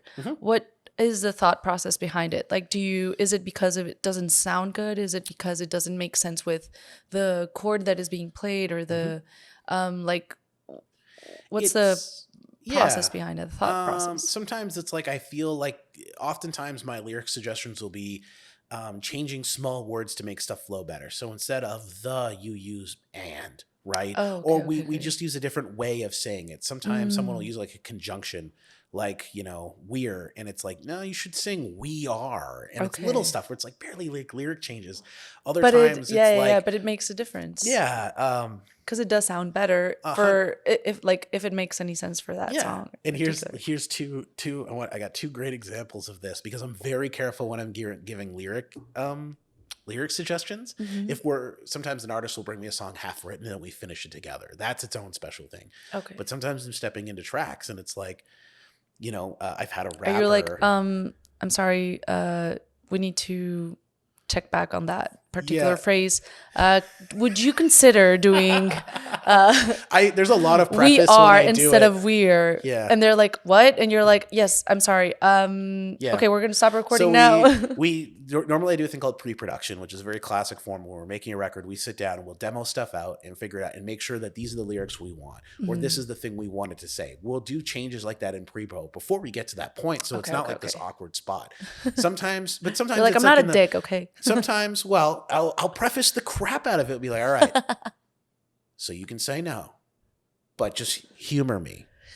Hear me out, and you can tell me to fuck off if you need to. It's okay. But what if we don't say that and we do this instead? So on the one hand, I had a rapper, and these are the ones you just usually never tell them to change the lyrics. But he was throwing in a bunch of bars about God and stuff, and I'm like, you don't believe in God. I know you don't, and it's not a matter. One part, it's like, okay, you're kind of being disingenuous. Because I know you don't give a shit. I know you're like Mm, very specifically not about organized religion and stuff. mm. You're being lazy. It's a fill-in line. It's like you could do better, but here's the thing: you've got 90% of your song is amazing. We've got this 10% where it's like you sort of just filled in the blank. The line doesn't mean anything to Mm, you. I think you can do better. And it's always I think you can make this sound better. Now I could okay. be wrong. It's not my song, but it's like it's worth to have the conversation. And if they're pissed off with me about it, whatever, then it's not a big deal. I try to come about it in a very honest way. It's like, again, in Mm. this particular case, and he's like, huh, Like, you're you're right, right. right. Hold on. Like, And if then they can yeah, defend, if they can argument, like, no, no, no, it does mean something sure, because I could be blah, blah, wrong. blah. And that's Yeah. totally fine. But I'm like, hey, buddy, this doesn't make sense. The rest of your lines are amazing. Why don't you just why don't we just change this little sentence Mm, and, I'll sit with you and stuff. And it doesn't have to become a message of like, okay, now we've got a song split or I'm a writer. It's just like, I mhm. think you could do better. Like, take a stab at making this Okay. sound better. Um, Other one and he was into it. The other one is a band that I'm working with right now, and I love these guys. They're named 29 East. They do this awesome like funk fusion rock stuff. There's like Oh. hip hop in the middle of it. It's great. And they are super trusting of me. They're like, we want you to be our producer. We want you to change our songs, make them better. And they are full trusting. And I love it. And I thank those Wow. guys so much. But I give them the same spiel I give any other artist that's coming to me like that. You reserve the right to tell me to fuck off. And I've only ever had that happen like twice. Okay. Once really. And it's basically saying like, it's still your song. If you don't like what I'm saying, you can just say no. Yeah. Right? It's no big deal. And so it's kind of a tongue-in-cheek way of You relaxing didn't it, sign right? in blood, but you were gonna Yeah. do whatever I said to Yeah, that exactly. you were gonna do. I'm here to Okay. make this record for you. Trust if I've got an idea that I'm fighting for. Because if I think it's Mm, important or I think you're wrong, I'll push a bit harder, but it's still your mhm, track ultimately. mhm. And I was like, hey, how about we change the line from it's basically a word flip. So it's like, here's Mm. our sentence, and I want to take, and I just want to replace them. But now this is the core of the song. This is the core chorus of the track, and I'm trying to remember it off the top of my head. I'm drawing a blank right now. But basically, Is now we're trading. Now we're trading real pleasure for fake treasure is how the song goes. And I was like, well, how about we say we're trading fake treasure for for real real pleasure? pleasure. Because in my head, and I was thinking about this for like 2 weeks before I mentioned it. Oh wow. And I was like, oh yeah, it was just like, now's not the time. Now's not the time. And I was like, thinking about it, and I was trying to justify it, making sure I was really sure about this because we're talking about the chorus of the song. This is the hook. Mm. So I need to be Oh right, yeah, yeah, right? It's yeah. not just a verse. It's not just Yeah, a yeah, little yeah.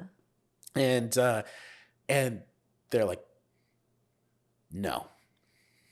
The look was like they're trying to be really polite, but I could tell immediately I hit a fucking line. They were like, no, There's no way we're changing it.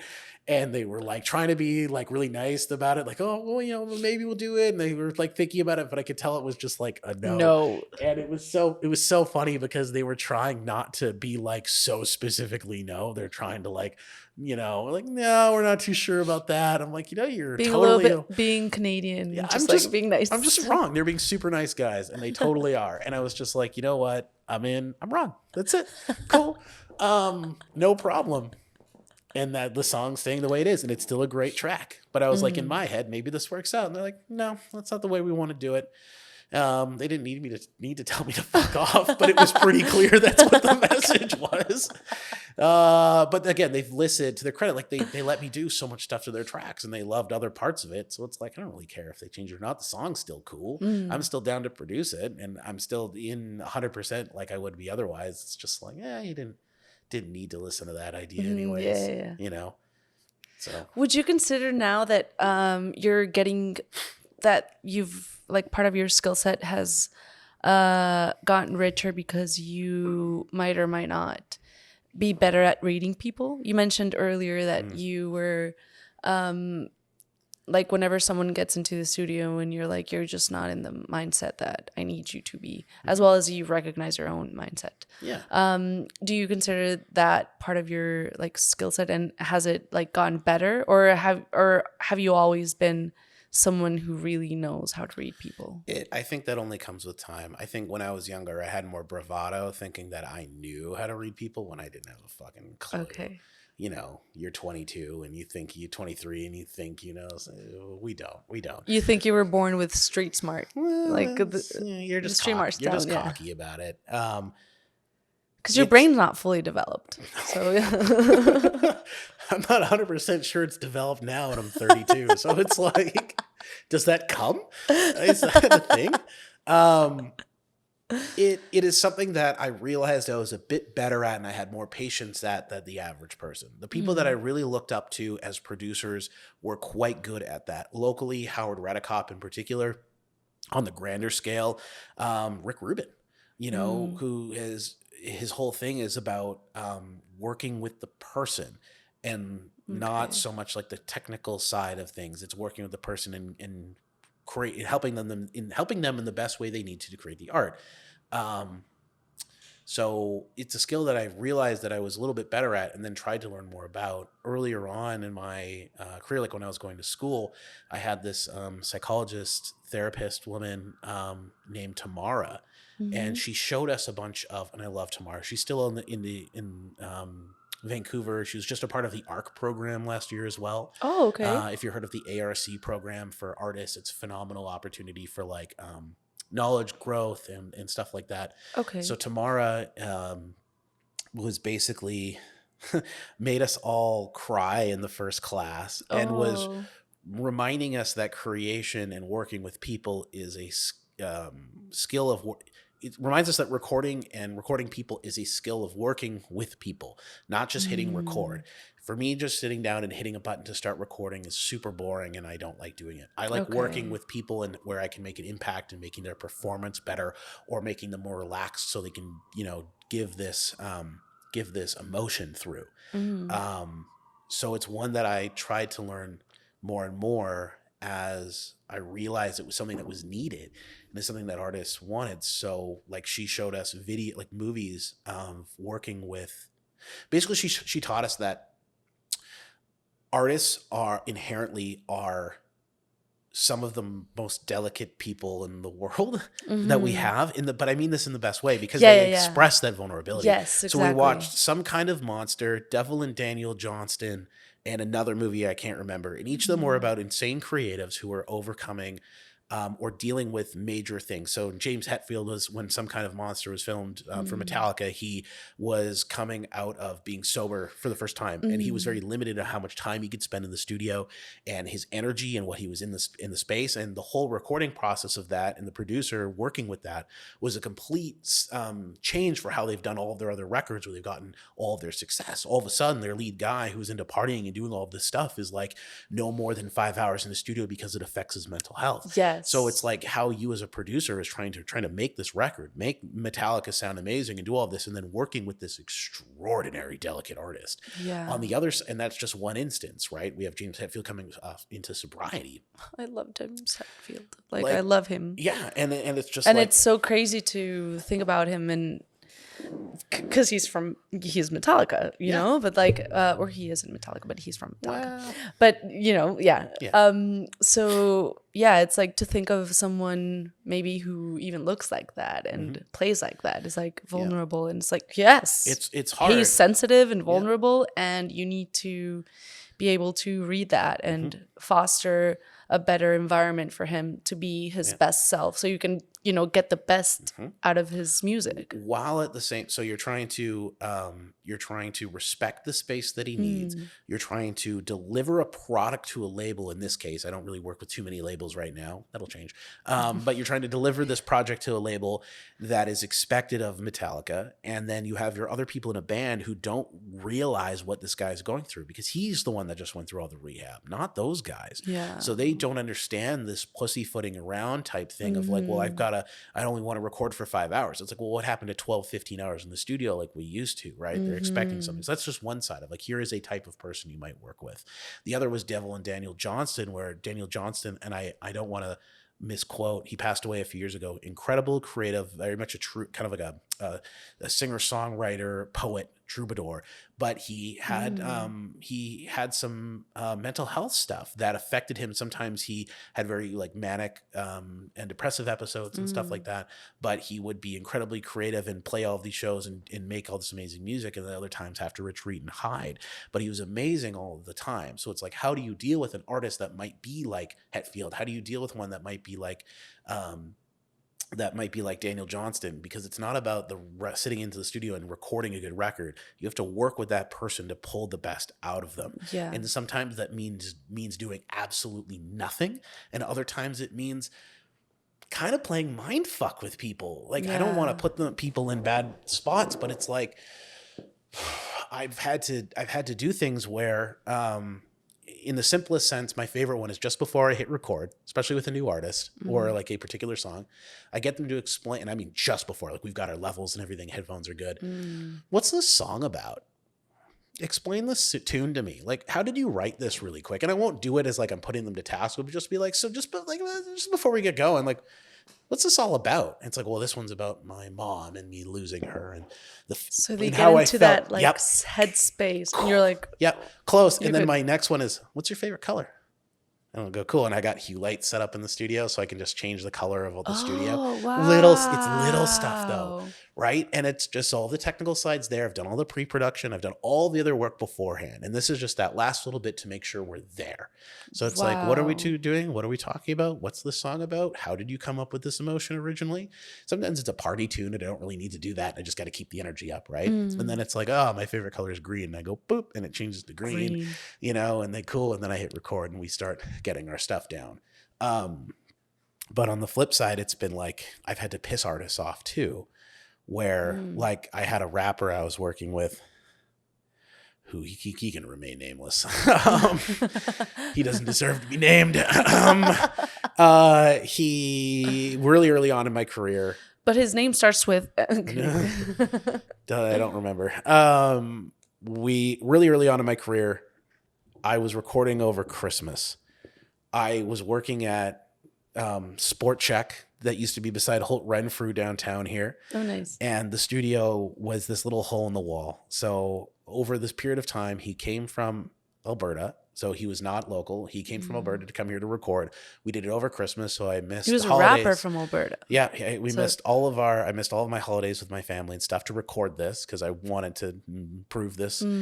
And at one point we had to come into the studio after recording for like 2 other days, and we were exhausted just from stuff. I was running back and forth between my day job and here, and it was very stressful. And it's like 8 a.m., which is not a great time to start recording rap. And it was a hardcore song. We're doing something where it's like gangster shit. Like we're talking drugs and guns and attitude and bravado and chest pumping. It's like, cool. I can be there, but you got to be there. Like, we got to feel it. We're not Mm. phoning this shit in. Sometimes the authenticity comes from being very vulnerable. Other times it comes from having, like, doing chest puffing and having that big energy. Yeah, yeah. And he wasn't getting it, and it was going to set the day to be really shitty. So I kind of recognized what was going on, and I needed to piss him off. So I went over the talkback button, and I just started, I went into the studio, into the control room, live room, and I just started talking shit to him. I'm like, why are you wasting my time? You talentless fuck. This is why your mom's an addict. Like, you are a piece of shit and wasting my time. And as soon as he was getting to the point where he was like went from like tired to shocked to confused, because like, why is he talking to me like this? To pissed. And as soon as he touched pissed, and I could see his body language change, and I'm like, dude, I'm so fucking sorry. I didn't mean a word of it. I'm so sorry. Just do it. Just perform. Just now, like, do it. Just trust me, please. I'm so sorry. I'm just like yammering because like I didn't want to do this. Yeah. And I go back into the control room, and we hit record, and we do like 2 or 3 passes of the song back to back. And then we have it, and he comes in. He's like, what the fuck, man? He like wants to kick my ass. I'm like, dude, I'm so sorry. Let's go get some breakfast. Like, I apologize. I didn't mean a word of it, but now we can move on. You wanted to start with this song. If we switched to a different track that was mellower, it would have been weird when we go back to it. We needed to get that done now. And I was just trusting my gut on this. And this is one of the first times where I'm like really stuck my neck out, because like it could have seriously blown up, but I worked with him a couple of days, and I had this kind of trust that I could pull this off. And it was just like, I felt bad for saying it. I really did. But it's like, we needed to get there, and we got it. We got the recording. None of it ever came out, but Oh, really? yeah, on the end of it, after those 3 days of recording, he went back to Alberta, listened to the rough mixes, and said, I want to re-record everything. No. And I'm not going to pay for it. And he also didn't pay me for the end of like a lot of my work. And the end of all that, in the last night, he went and spent a bunch of his money out not gambling, but partying or something. Spent most of the money he was going to spend, all the money he was going to give me, barely had enough to cover the studio. And then, and at the end gave me a Nike Letterman jacket and a pair of Timberland boots, like actually a nice vintage Letterman jacket. Oh. And he was like, oh, I'm so sorry, man. Like, I don't know what happened, blah, blah, blah. Take this. I'm like, I'm not taking this in lieu of you paying me. Like, you still owe me, dude. I missed all of Christmas for you and all of the holidays and all in shit. And like, yeah. And then I like never really heard from him again. Oh, wow. I still have the jacket. I call it my debt jacket. I love it. It's a sick jacket. Looks great on me. Looks terrific on me. But it's the point more was just to circle the story back, was like I had to like piss him off, because it was the authentic thing, and the confidence for that comes like later, has now grown, and I've developed better techniques of making sure we're in the right mind space. Like, I hate when artists come over after work. Like, you're tired, and they're like, finished at 4. You're fucked, dude. You're not coming. We can have like a meeting or hang out, or if you want to come play me demos, we could do little stuff like that. We're not booking an actual session. Come back in a week. Like, unless your song is literally about after work. Yeah, there's mood. Sure. Yeah. There's a maybe, or it's like, we just need to lay down that extra little part of the song that's already going. Cool. But we're not starting at 5 p.m. You're exhausted. You need to eat food and like, put on sweatpants. Like, I get it. It's cool. So let's just not kid ourselves and waste time. Let's just like come in at, 10:30, 11 o'clock on a Saturday or something, whatever's good for you. Or if they want to, take time off for their job to come in, awesome. That sort of stuff too. I'm around all week. No problem. But it's just recognizing when someone can perform and give what we're trying to get. And sometimes it doesn't matter for some people. They can come in and just lay it down, and it doesn't need to be that whole thing where we have to be careful. But I feel like I've been able to run better sessions by keeping some of that stuff in mind. Sometimes I'm overthinking it, and an artist is like, nah, it doesn't matter. Let me just like do this thing. And they can just perform, and it's great, and they're consummate professionals. Other times it's very delicate. Like, we're working with people where we need to really craft the emotion that we're bringing forward to make sure it's appropriate. Because if we're spending all this time and money, we don't want to phone it in, and other people can tell. It's just like, they can tell when you're bullshitting them. Yeah. You can tell when the emotion's fake, and some people are really good at faking it. Other people aren't.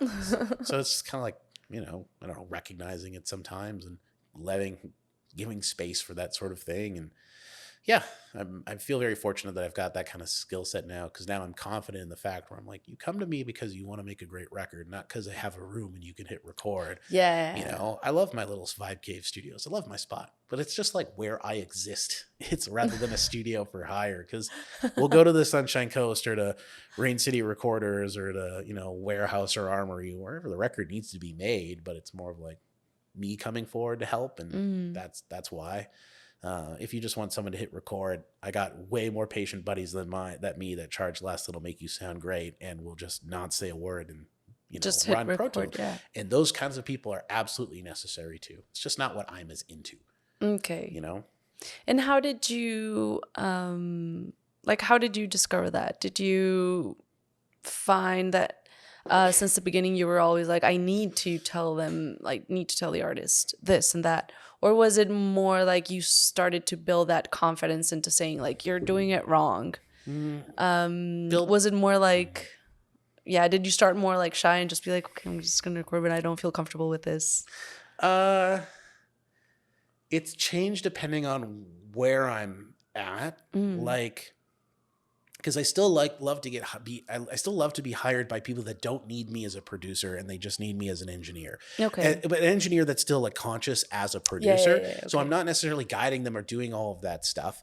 But uh, it definitely was not a confident thing where I was had the ability to tell people what I think needed to be done. Because that's so delicate, and I've screwed it up where it's like maybe my idea is correct, but I'm posing it incorrectly. Okay. Like my idea might be good, but it's just like the way I'm putting it forward or the time, it just wasn't correct. So it's very much what you said. It came over time of more and more confidence as I was able to do certain things and trusted in that. And I'm definitely worried if I don't feel comfortable enough to mention something, like maybe that's a much more advanced artist than I feel like I should be working with, and then I'm like in my head I'm like, well, I should say this or I should say that or I should tell this guy off Yeah. because he's being a dick, and I'm like, and I am not because of one reason, and it's those times where I've ended up kind of shooting myself in the foot because I wasn't saying stuff. It's not Okay. like my opinion is you know, Yeah, gospel gold, or but gold or anything yeah. like that. But it's like, again, I can recognize that I've learned a thing or two from a couple of people over time of doing records, and I've got a few more under my belt than the average artist does in a lot of different capacities. But again, I set that up right at the top now. And in my spiel, I give people is like, hey, this is how I work. If you want to work with me, I really say that line a lot, is like, you reserve the right to tell me to fuck off. Okay. And I go back to it because it just takes that pressure off. It's Because your with slogan now. sorta, yeah, like I'll get that on tell me to fuck off. I'll get that on a shirt. It'll be my next limited release. But it just puts the confidence in them that I'm not trying to dictate stuff, but it's like I'm also confident enough to like let my opinions be known, and sometimes they're right and sometimes they're not, and that's Okay. totally fine. I don't Yeah. need to be right all the time. I'd rather be wrong and have the piece of art be amazing and go, well, real glad you didn't listen to that Yeah. suggestion. Can you imagine if we changed the words from real pleasure to fake I was wrong. But hey, we got a gold record or something, right? That's the Yeah, the whole exactly. thing. Okay. It's just like, can you imagine if we actually went with that idea? Glad you didn't listen to me. And now that you mentioned also about you're doing now like a score for a film. So how did you get that gig? Was it because you started to do this like catalog of different music stuff. and Yeah. then someone listened and you were like, oh, they're now inviting me to collaborate and now do a score for a film? Or You want to know the steps for this, and this is, I fucking love this, how this has come about, because it's really cool using an example. Because we talk about relationships so much with music and creatives, right? We always we want to be building authentic relationships and people that we're stoked to support and colleagues and stuff like that. So, oh man, how do I tie? It's like, how far do I want to tie this back? So for the sync stuff, here's the steps though.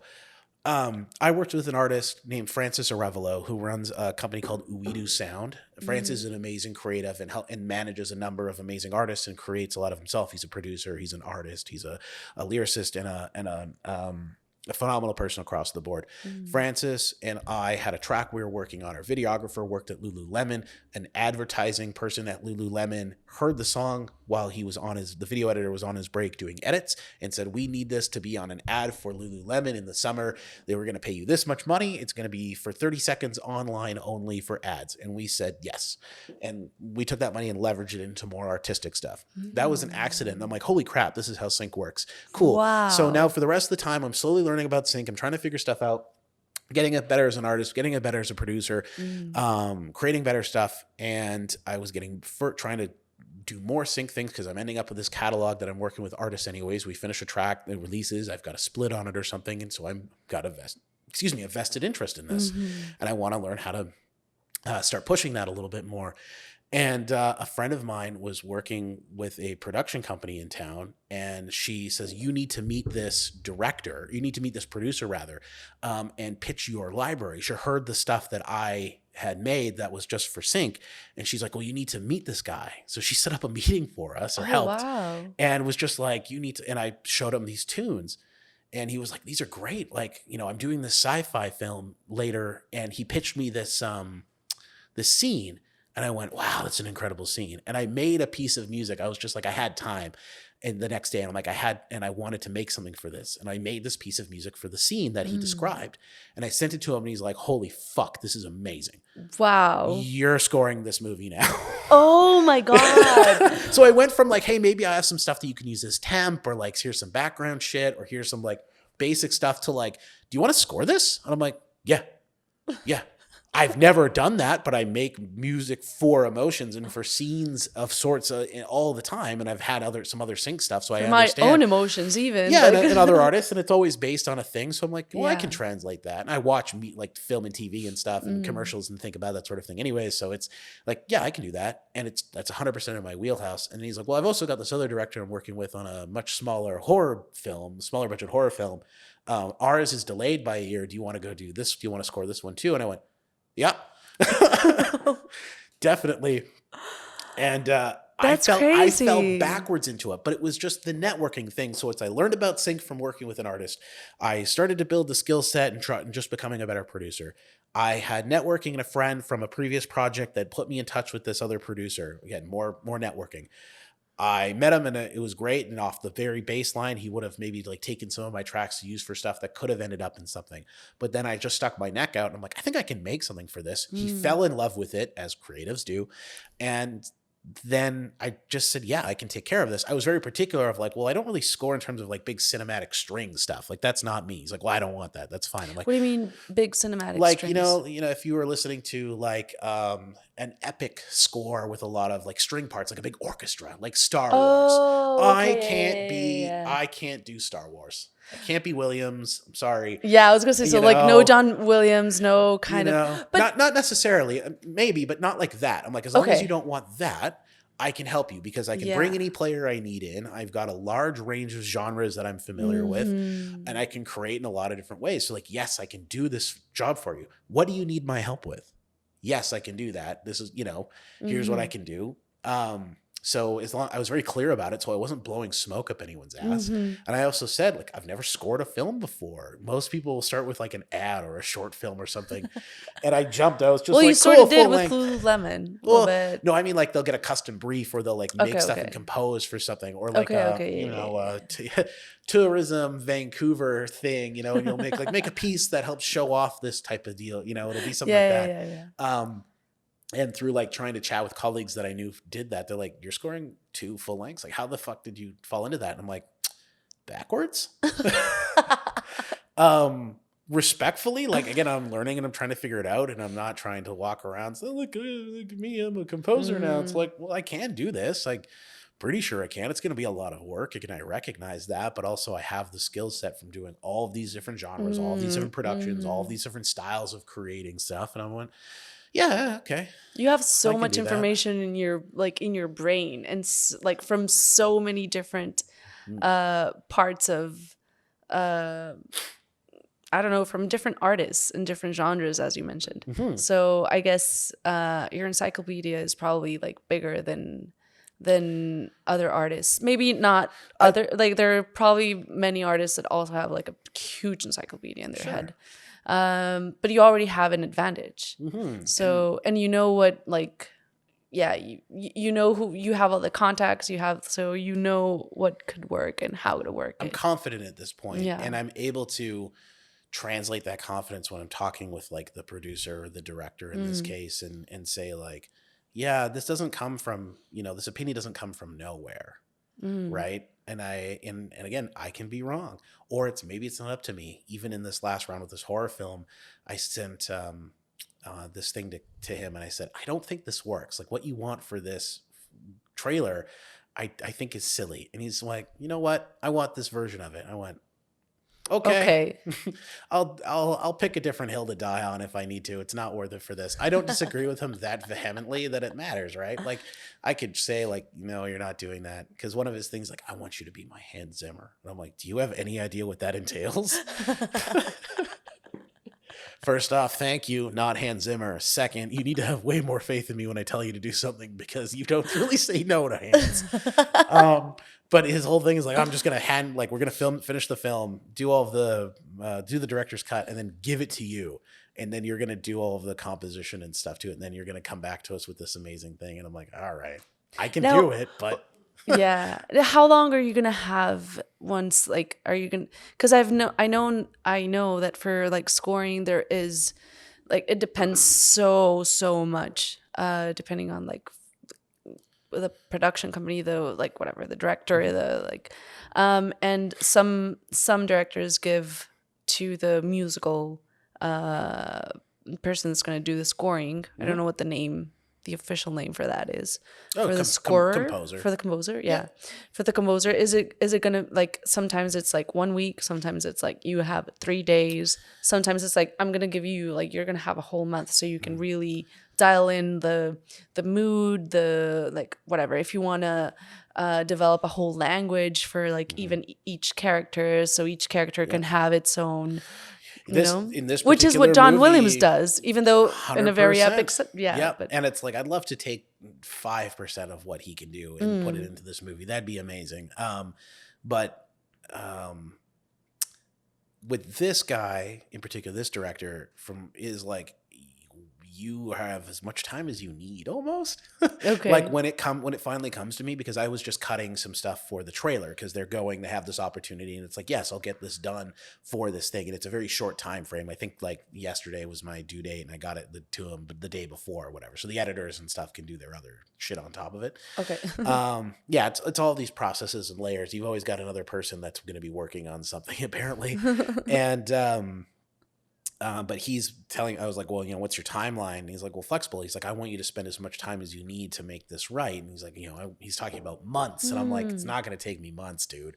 But Like, wow, like the simple fact that he's like, you can have as much time as you want, as much. We'll see. I don't really want to start pushing that, but like, yeah, because I've got that's how that I feel like flexibility. that'll probably be, well, I don't know if it's for a creative, as you, I don't know if that's the best thing or the worst thing, because like sometimes pressure builds into some people that really brings out the best, and sometimes in some other people it's just like, In this case, this is what you get. yeah, in this case, I bet if I had a lot of years under my belt as being a composer specifically, I bet I can put some of my emotion stuff aside, come in and lay stuff down because it's work.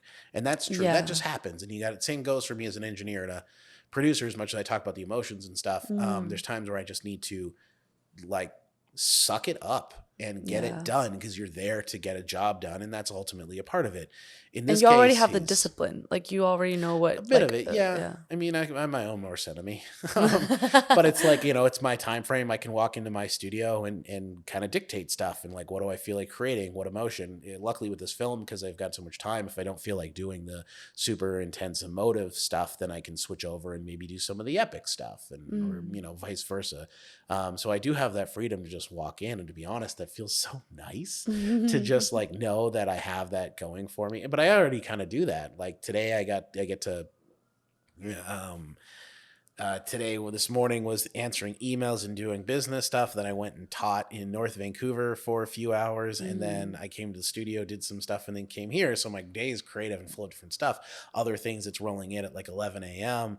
with a coffee and a joint and just opening up a mix and just sitting down for 3 hours and going. But it's nice because then I can kind of like follow the flow I need to have. Is that your process, like your creative process? Like it's like, okay, I'm gonna sit down and make some music. Do you like I'm gonna have some coffee? Like, do you think of it beforehand, or is it and like today I'm gonna sit because I feel like writing today. I feel like composing today. So I'm gonna sit down and. So I get my coffee, I get my joint, and then or is it like sometimes you're just like walking down the street and you're like, oh, I need to get to the studio now because like, or is it both? It's kind of both. I feel so fortunate that I've got a spot where it's just mine and I can go in at 3 a.m. if I want to. Not that that really happens because it's like I like to go to sleep. I love it's nothing. Sleep is very it, important, right? And like, sleep is super, super extremely important. Like I'm a creature of habit, and I recognize that. So it's like when I can set myself up where, okay, so first off, if I don't have things ready to go, I will screw myself over. So if I'm walking into a mix for a day, I will go to the studio, turn everything on. I know I'm working on creative stuff. So I separate it in terms of business stuff and creative stuff. And those have to be different things. Sometimes I can wake up in the morning and drink a coffee at home and do emails and shit like that, and then get down to the studio and just work on creative. But I have to pick. If I'm going down there and I'm starting paperwork or I'm filling stuff out all day, chances are I'm not going to get to mixing because it requires me to shift my brain into a different kind of workflow. To do my best work, I need to still set myself up for that. Some guys can just walk in and start and it doesn't really matter. They'll always make great stuff. For me, I need to kind of like be a bit more careful with it. By careful, I mean like I go to the studio, turn everything on. Do you put your own favorite color? Yeah, there it is. I've got a preset. It's called Vibe Cave mode. And it's a little dimmer and it's chiller. I have to have the session up on the computer. I have to have the session up and ready to go and everything turned on. So I don't have to flip things on or dial in something. If there's recall on like equipment, it's done. And then I can sit down and start working. So how long did it take you to do that preset? To figure out that I needed to do it took a few years because I'll keep changing it. No, I'll get distracted by like my phone or some shit. Or I'll look at web comics before I start and that'll throw me off or like, but how I have it is like now I can go there, boot everything up, roll a joint, have it ready to go, have a quick smoke, come back in, start working. And it's kind of like set it up, take that breath where I might do something on my phone, then that time is over, and now I go back in and start working. Okay. So I don't need to have like that, some people are great where they need that 5 a.m. wake up in the meditation and everything, and I appreciate the hell out of it. I've just got my own thing where it's like, this is how I feel like I can create the best throughout the day. And sometimes it changes. And, but as long as I can set myself up to just be ready to go because I'm so distractible. Okay. I can never have a studio at home anymore just because it's like, I'll never actually be working. I'll just distract the crap out of myself. If I'm there, then it's like, cool, everything's ready to go. Pop outside, have my quick little mini break thing or whatever, and then just start working and do that for 2 or 3 hours or however long it is till I need another break again or something. And, but yeah, I just found from having the studio and stuff, if I don't set myself up right, I'll get stuck in Facebook. Yeah. Freaking Instagram Reels, Facebook Reels, TikTok for old people. It's actually scary. And I've been there like, kitty. Oh shit, it's an hour later, I need to be working. And my whole attitude is wrong or something and it's bad. So I'm easily manipulated by some of that stuff. And I need to set this process up or I don't do great work. That's when I'm by myself. If I'm with an artist, then it's like, cool, we're here at 10. Maybe we'll have a chat outside or something and drink a coffee and talk about what we're doing that day, make a bit of a game plan, a little bit more finite. We'll probably know what's going on, set up stuff, awesome, start recording, work, have a lunch or a break, blah, blah, blah. That's different because I'm there for that person. When I just have things I need to take care of and it's entirely up to my own volition, it's it's really hard. And I even had a friend of mine where it's like Wednesday at 1 and they're like, let's go for lunch. And I'm like, I can't. They're like, you work for yourself. You don't have a client there right now. I'm like, but I can't stop. If I don't, I'll never get this shit done today. And I need Yeah. to. Like, I'd love to go for lunch with you for an hour and a half. But it's like I don't really have that luxury because I know that my workflow gets very interrupted. And I Mm. need to kick my own ass. And then I'll make myself feel bad. I can tell you working for myself with like as an entrepreneur business thing, I've Mhm. never had a boss that treats me as poorly as I treat myself. And I say that very tongue in cheek, but like I talk shit about myself more than any other boss has ever talked shit about me. It's mostly in my head, but it's still like it's a thing. Do you want more? Oh, I think sure. Do you want this one or would you like Siete Misterios? Oh, let's try the can you teach me how to pronounce that better though? That's Siete. Siete Yeah. Misterios. Siete Misterios. Yeah, you got it. I was actually so the thing with English speaking people and Spanish speaking people is your T is with the tongue behind your teeth. You do T, and we do th. So it's Oh, yeah. Siete Siete. Misterios. Oh, yeah, nice. Yeah. Cool. Yeah. So that would be like, and the whole R thing, but that's a whole nother thing. But you got it. Oh, thanks. I mean, I work with a lot of Spanish speaking artists over time, and I've worked a lot in Spanish and Portuguese. So it's like Oh, I've wow. kind of learned a bit, and I love working in other languages. Is it? Can we take like a quick pause? Yes, we Is that can. Yeah, okay? I'm totally. not sure how long. Oh, good. Yeah, we're back. And we're back. Yes, we are back. After a short pause, I am going now to pour you some Siete Misterios. Yes. Yeah, so you can try this one. This one's pretty good. Almost spilled it a little bit. Do you want? No, I'm gonna top it. Okay. I appreciate this. Yeah. Oh my gosh. So yeah, this is Siete Misterios. And I already mentioned how to pronounce the T. So now you know. Carefully. Pronounce it very carefully. Yes, very carefully. I'm also going to pour for me this one just because I don't have any more. Oh, that's so nice. It doesn't have the same burn. Yeah, this one is like a lot smokier. Not a lot. Just a little bit more smokier. I meant to pour less. You're going to have to finish this, Paco. I could definitely see myself becoming a, tequila and mezcal snob if I had the disposable income. Yeah. Like that's the one I'm not really into scotch or, You will after this scoring. I'm kidding. Yeah. I'll have to start developing some fancier taste for stuff. I need some really eclectic thing I like to enjoy that nobody else does. Yeah. You can start to get into sotol, which is now a thing it's starting to be a thing in California. What is it? Sotol. It's Okay. also like a what's the name, Paco? Destilado? There's another spirit. Yeah, another spirit. Okay. Yeah. Mexico from the north of Mexico. Yeah. Nice. And just so you know, this is like, I think it's mezcal is like pre-Hispanic, so it's like, No kidding. yeah, Oh, cool. like even the name is. I should probably get more educated on this. I'm Mexican. Anyway, we were talking before about the whole scoring that you're doing now. That you feel very fortunate and lucky about it. I also think that it like your work talks for itself. I don't know if that's said correctly, but Yeah, that's right. so Thank you. speaks for itself. Not talk, speaks for itself.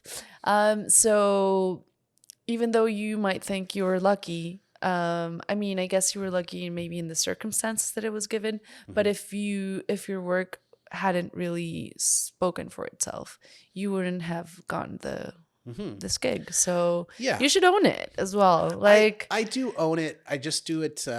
it's good to stay humble though. I understand that. Like to keep yourself in check and like I'm very appreciative of it.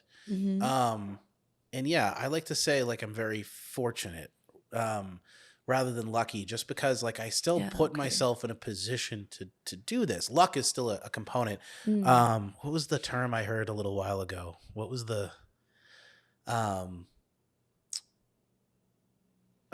luck is the meeting of hard work and opportunity. Okay. Luck is what happens when your hard work and an opportunity meet. So you can have an opportunity pounding on your door, but if you don't have the knowledge or the work to do it, or to Mm. take that opportunity, or notice that it's even there Then it won't and happen. jump Yeah. on it, then it doesn't matter. Mm. And that's really where I was like, I've done this other background work to set myself in a position. I did the work to put myself in a meeting to have this. I had a friend that helped put me in this position as well, and I'm very appreciative of that.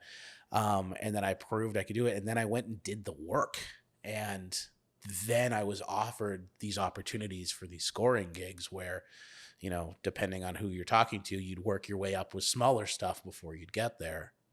Yeah. But Okay. I get it. it is Yeah. luck. Like I was able to, luck into it. There's a point, but it was like manufactured. Yeah. There is a certain. Yeah. You're maybe 3 steps, Mhm. maybe ahead. Yeah. Because you had like previous work. Mhm. And the reason you had previous work was because you were fortunate enough to. Yeah.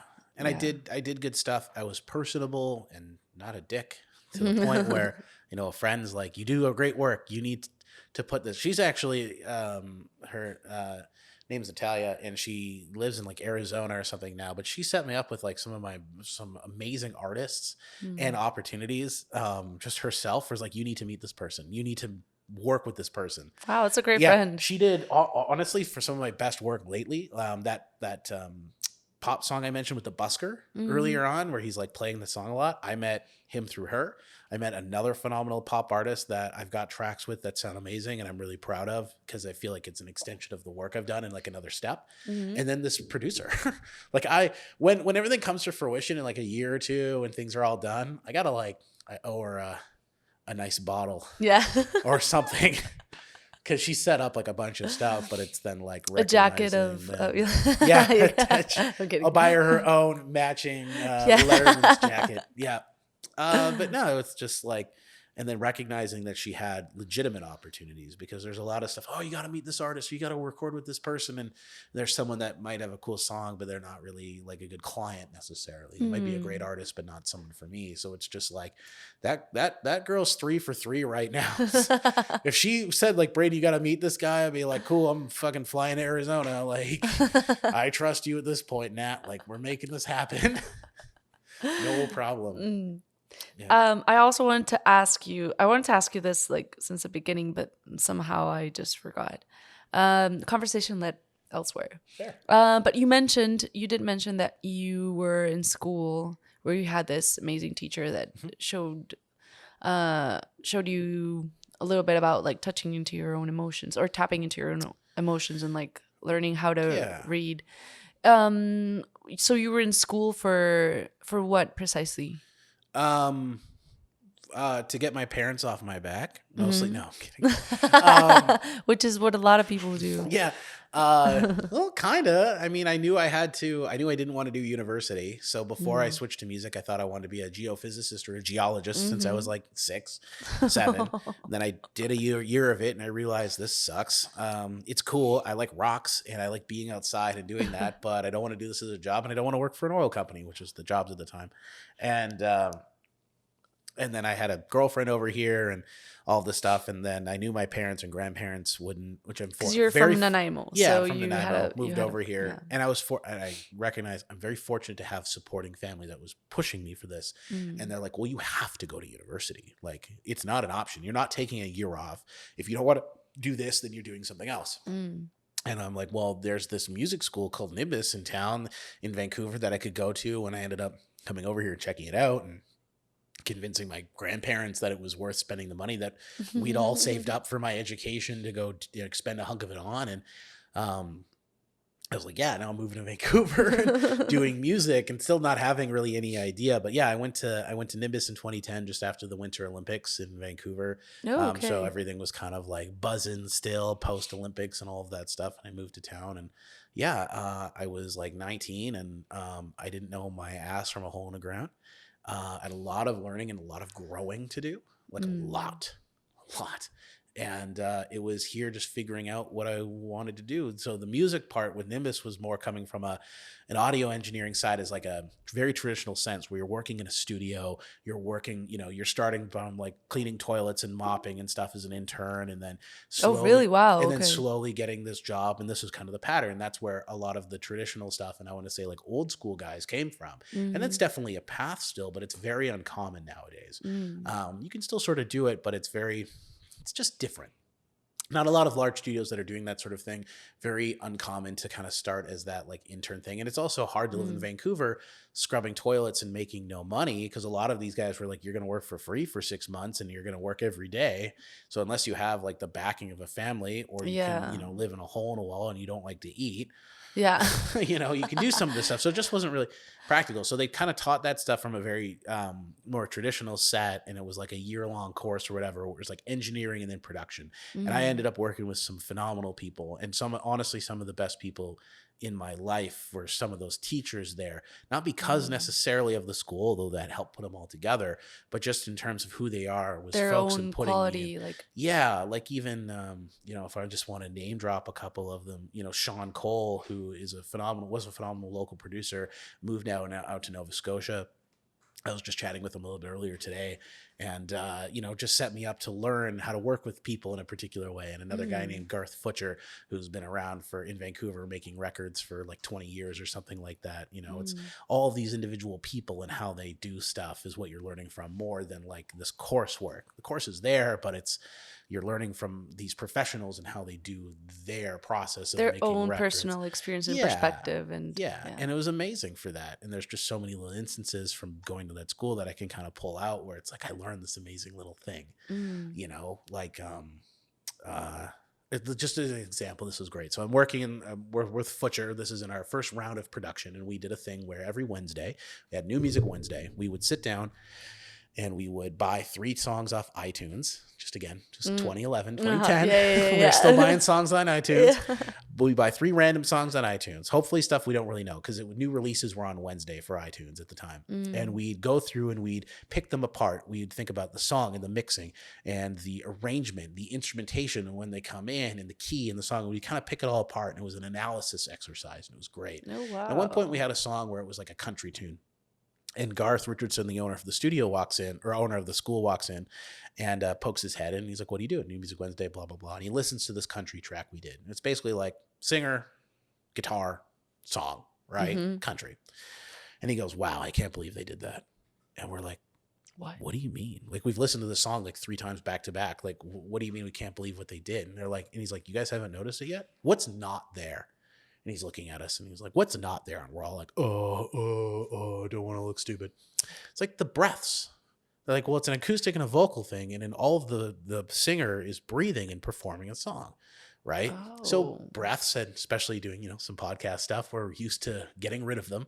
In this case, it's the most detrimental thing. Now, we're not talking about like huge gas and stuff. We're just talking about singing, like right before the little breaths.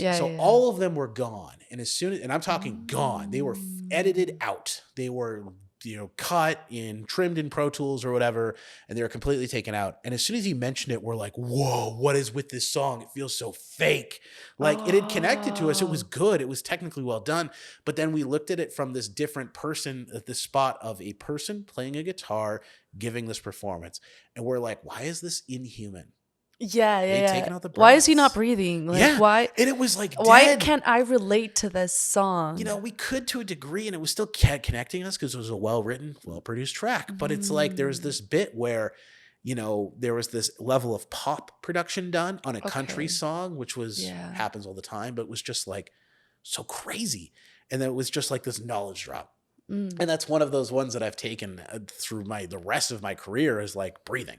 The breaths are important. Sometimes artists don't have. Do you choose breaths to take out? Sometimes if they're it's really obvious. But sometimes it's like, but if we have a gasp like that just before the last chorus, right, or a bridge that gets really emotive, and we bring it all down and it's all intimate and stuff, don't get rid of that breath. maybe it needs to be there. Now, in some of this stuff, Okay. definitely I've got artists that just have like poor breathing techniques or control, and it's more of like a thing that's distracting from the track. And you just bring it down. You might get rid of some of them if they're really obvious and irritating. But for the most part, you just like do a little volume ride or what's called clip gain, and you bring down that breath and you're reducing the volume. So it's still there. It's just not like in the mic, whatever, right?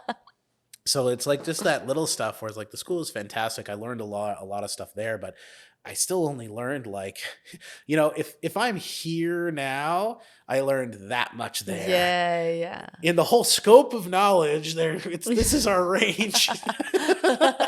So about making records and working with artists, the school taught me that much. I'm here now, and this is what I can see is the range to learn or whatever. Yeah. So it was a major aspect of me getting going, but at the same, if I were to go back now, I probably would never do a school thing again, but I would do something similar where I would just spend money on the people that I want to learn from.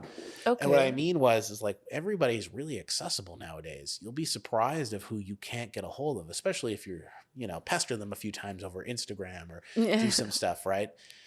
And there's guys where it's just, or creatives where, they're happy to teach you as long as you're not wasting their time. So there's a technique, and I've done this a couple times, where it's like, I want to pick your brain about something. How much do you cost an hour? It's like, I'm $200 an hour. I'm cool. I'm going to give you $400 an hour, and I'm going to have a very specific list of questions that I've got, and I'm going to sit with you for that hour and pick your brain, and you're getting paid for it like a professional. And I can probably learn more from that, like picking up, let's say, mixing engineer. Picking his brain doing that than I would as an intern, because I can like qualify and I want to learn. I think you do these things well, and I want to learn how you figure that process out, or a bit of the way your brain works on it, and I can pay them for their time and take that. So it's like, if you extend this, and I'm taking this from a colleague of mine who kind of told me about this. He went to Berkeley for like 3 months or whatever, like just before where he could get all of his money back. So made the list of the producers or the people that he wanted to learn from, and then did that exact thing. And just paid them for their time, and just had Zoom meetings or whatever, and like got the knowledge from them that he really wanted, and distilled it. Now, that's smart. If you're doing your own thing and running around, it's very smart. Running around and doing your own thing as an entrepreneur, that's great. If you take want to notes, people, this is like this is from Mark Eckert of That Pitch. You've got great ideas, buddy. Like, credit where it's due. I don't know if you'll ever see this, but and he was the one where he's like, I just paid these guys for what it's worth. Now that might not work for everybody. There's some people that need to go to school. They need to learn the processes. They need to learn the disciplines of stuff. Mark is a different kind of entrepreneur and a different kind of person, and he could thrive in that way. Me at 19, if I were to go back, I need the school just to kick my own ass, so I can get better as a person, and get my get my own get into a routine, so you could actually feel like, learn I that need to stuff. But at this point, it's like, we can learn a lot of that. If you just want to learn how to make beats and you want to get as good as you can at that, you can hit up these beat makers, depending on how big they are, producers, and pay them for their time. And get these little bits of knowledge, and then go and make your own stuff.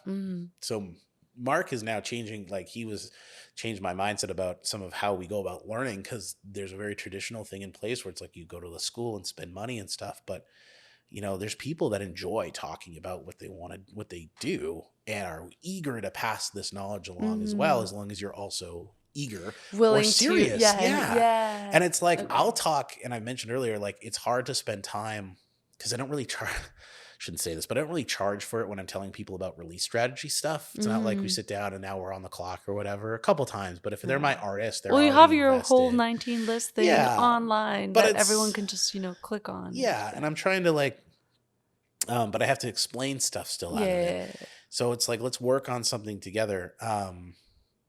What was the point of this? Oh, sorry. I don't even remember. You. No, it's okay. I've got the 19 things, sure, but I've got I don't charge for you don't charge for telling people, because it's I don't even remember where I was going with this. I'm so sorry. I'm sorry I interrupted you. It's okay. I lost the train of thought. What was the point? What were we talking about? So rewind here. We can do a nice little cut at this point. It's a little sassy edit right there. Uh, what the fuck were we talking about? I don't remember. I mean, I asked you about like school and then like the knowledge you got. This is really rewinding. Yeah, it. the And knowledge then I now got that you and where got, it's and good. that And now you can get like you can Yes. pay for people's Yeah. knowledge. So now like it's you more don't really accessible charge. than ever. Yeah, and I don't charge because I don't consider myself as like that sort of knowledge. I'm eager. This is the thing. I'm eager. People are usually eager to pass along things they're knowledgeable about. As long as you are respectful of what it is, you're respectful of their time, you acknowledge it. Sometimes they're like, well, I just don't have the time to sit with someone on a Zoom call unless I'm making money for it. And it's like, that's totally fine. You can pay them for that and then distill it. You don't have to go and work for them and clean toilets and do all of this stuff. Especially if you're kind of as like a colleague within that same realm, most people are like really excited to share their stuff because we're all like really big fucking nerds. Like, you don't think the biggest mixing engineers are like hyper focused and really nerdy people that know a lot about one thing. Like some of them aren't even very good at a party, like or in small conversations. They don't have that, but they're extraordinary at this thing. So I'm eager to talk about stuff to people that are also eager to listen and that are doing the work. So it's like I'll spend time with someone that I'm stoked about. I like this person. I got a couple hours. Maybe they brought me a few pre-rolls or something like that. We can chat and I'll give them whatever the hell I have, to offer. For other stuff, if you just want to get better, like you want to learn how to be a better promoter for yourself as an artist, well, hit up who are the best promoters that you know are around. Who are the people doing that work? Do that bit of research and then reach out to them. Because the worst they can say is no. Yeah. Like... That's I've true. got fear of rejection too, but if someone shoots me an email and says nah, it's like, and it's also pretty someone easy. that Whatever. like you don't really know them. Yeah, They don't really know you, so it's not like a personal no, it's rejection. It's not a personal no. It's just like, well, someone doesn't really know me and they just said no because whatever. So and that's totally fine. The only thing I really hate is gatekeepers. Like, oh no, you don't deserve to know that yet. Or you'll get to that point eventually. Like, fuck you, dude. Fuck you. Nothing you do is the first time it's ever been done. No technique, no thing. There's other people that do it too. You've just done it better or more popular. But there's like no technique or I hate gatekeeping. Can't stand that. Yeah. The like, no, you need The to you earn shall not that. pass. The Yeah. Gandalf kind of. There's a difference between you don't know enough for me to explain things so you'll understand, right? Like if I was trying to teach advanced mixing techniques to someone who doesn't even understand how a DAW, like the Pro Tools or Ableton or Logic or whatever works properly, then all the stuff I'm telling them isn't relevant. It's like, hey, come back when you've got stuff. There's a difference between like, hey, you're not there yet where you'll understand it versus you don't deserve to know. Everyone deserves to know, man. Yeah, Shut it's up. like, why did you determine that? Like, based on what? Yeah, based on what metric? Yeah. Anyways, hate gatekeeping. Can't stand it. So what's next for you now that you're doing scoring now? Yeah. You are producing a bunch. You are doing your own music that will be Finally, Yeah. which is weird to think about. So what's something that's like on your horizon? Whether it be close or Like far or Like both? a goal kind of thing? Yes. That you're like, okay, I'm doing this, but I'm doing this like very consciously because I want to get to there. And I'm doing this because this was now an opportunity that was just presented to me. And I'm still going to do it because it's like, amazing. So it's Great. two questions. Sorry. That's such a good question, though. In the simplest form, what's next is I just want to keep doing more records with the people I want to be working with. Like, you did mention like, oh, I haven't worked with, like, you want to work with like specific people. oh yeah, That like as a goal. yeah, like and honestly, some of specific it's just like me reaching out to them and saying they're amazing, and because some of them kind of have heard my name at this point. I'm no big shot or any of that stuff, but it's like I can reach out and they know who I am through other people, and someone can Nice. vouch for me. So it's just like Don Pemberton, we got to do a record together. Jay Esplanade, we're gonna do a record together. Like, there's people where I'm like, I just want to manifest this, and I'll wait for an opportunity. I'll see them and say, hey, they're amazing, and we'll chat and we'll let it happen. Sometimes it's shooting them a message on Instagram, but it's like the main next things are like, I just want to keep working with the people that are amazing, and I want to just keep growing the back end side of the business. So I can help those artists see more payoff. Like the way my business is structured now is that I make records, I end up with percentages on them in one way or the other, not taking more than really what I deserve or what I've done. And now as a part of my business, reinvesting that back into the sync stuff. So then I can, have that phone call and say, hey, your song's going to be on this TV show in the States, and they can use that as leverage for their artistic career. They're going to get paid $1,000 or a couple of grand or something. Awesome. Money in the bank. But it's like helping going forward. So for me, I just want to keep working with more of the people that I love. And I just want to keep building and understanding more of the back end. So then I can just keep making those records and then just feeding back into it. And it's really going to be, taking my skills and and at this point, it's the confidence that I can take care of the job. So like I got a sassy email to, the owner of 604 Records in particular, a very large local label in town, has done a lot of stuff. And it's just like, Jonathan, I'm dope. Hire me. Here's Just why. Here's music that's great. Yeah.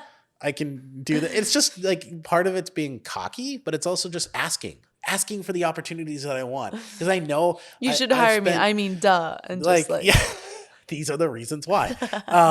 But no, it's just like I'm confident in the skills that I've got. Those are always going to be growing. And now it's the next step for me is just trying to make that stuff happen because I still get in my own way. I still get in my own way so much of like, I'm not going to shoot that email to someone. I'm not going to send that message because I feel like I haven't earned it yet. And again, if it's like, what's the next thing? You're it's gatekeeping yourself. Yeah. I am. It's so bad. Next up on our mental health podcast. Yeah. But yeah, it's recognizing and just allowing that stuff to happen and then continuing to learn. And it's what's next is just more growth with hopefully some amazing music. And that's the thing. If it's in composing, great. I like doing a lot of mixing for people that have, recorded themselves. They spent the time in their bedroom and they've got something that means a lot to them, but they don't know how to mix it. It's like, cool. Well, bring me on as a part of your team. And, just allowing more of that stuff to happen is the next thing. And then hopefully there's some hardware in the future for that as well. Like, an award or a plaque or something would be a great little justification to all the stuff I've done. You know what I mean? I don't know. So that's kind of it. That's what moving forward is, I suppose. I've enjoyed so much listening. Like you're so passionate about thank you. Making records and like being with people. And I am very confident that's going to pay off very soon. Thank you. So I just want to congratulate you. And I'm so happy you accepted to come here with us. Oh, yeah.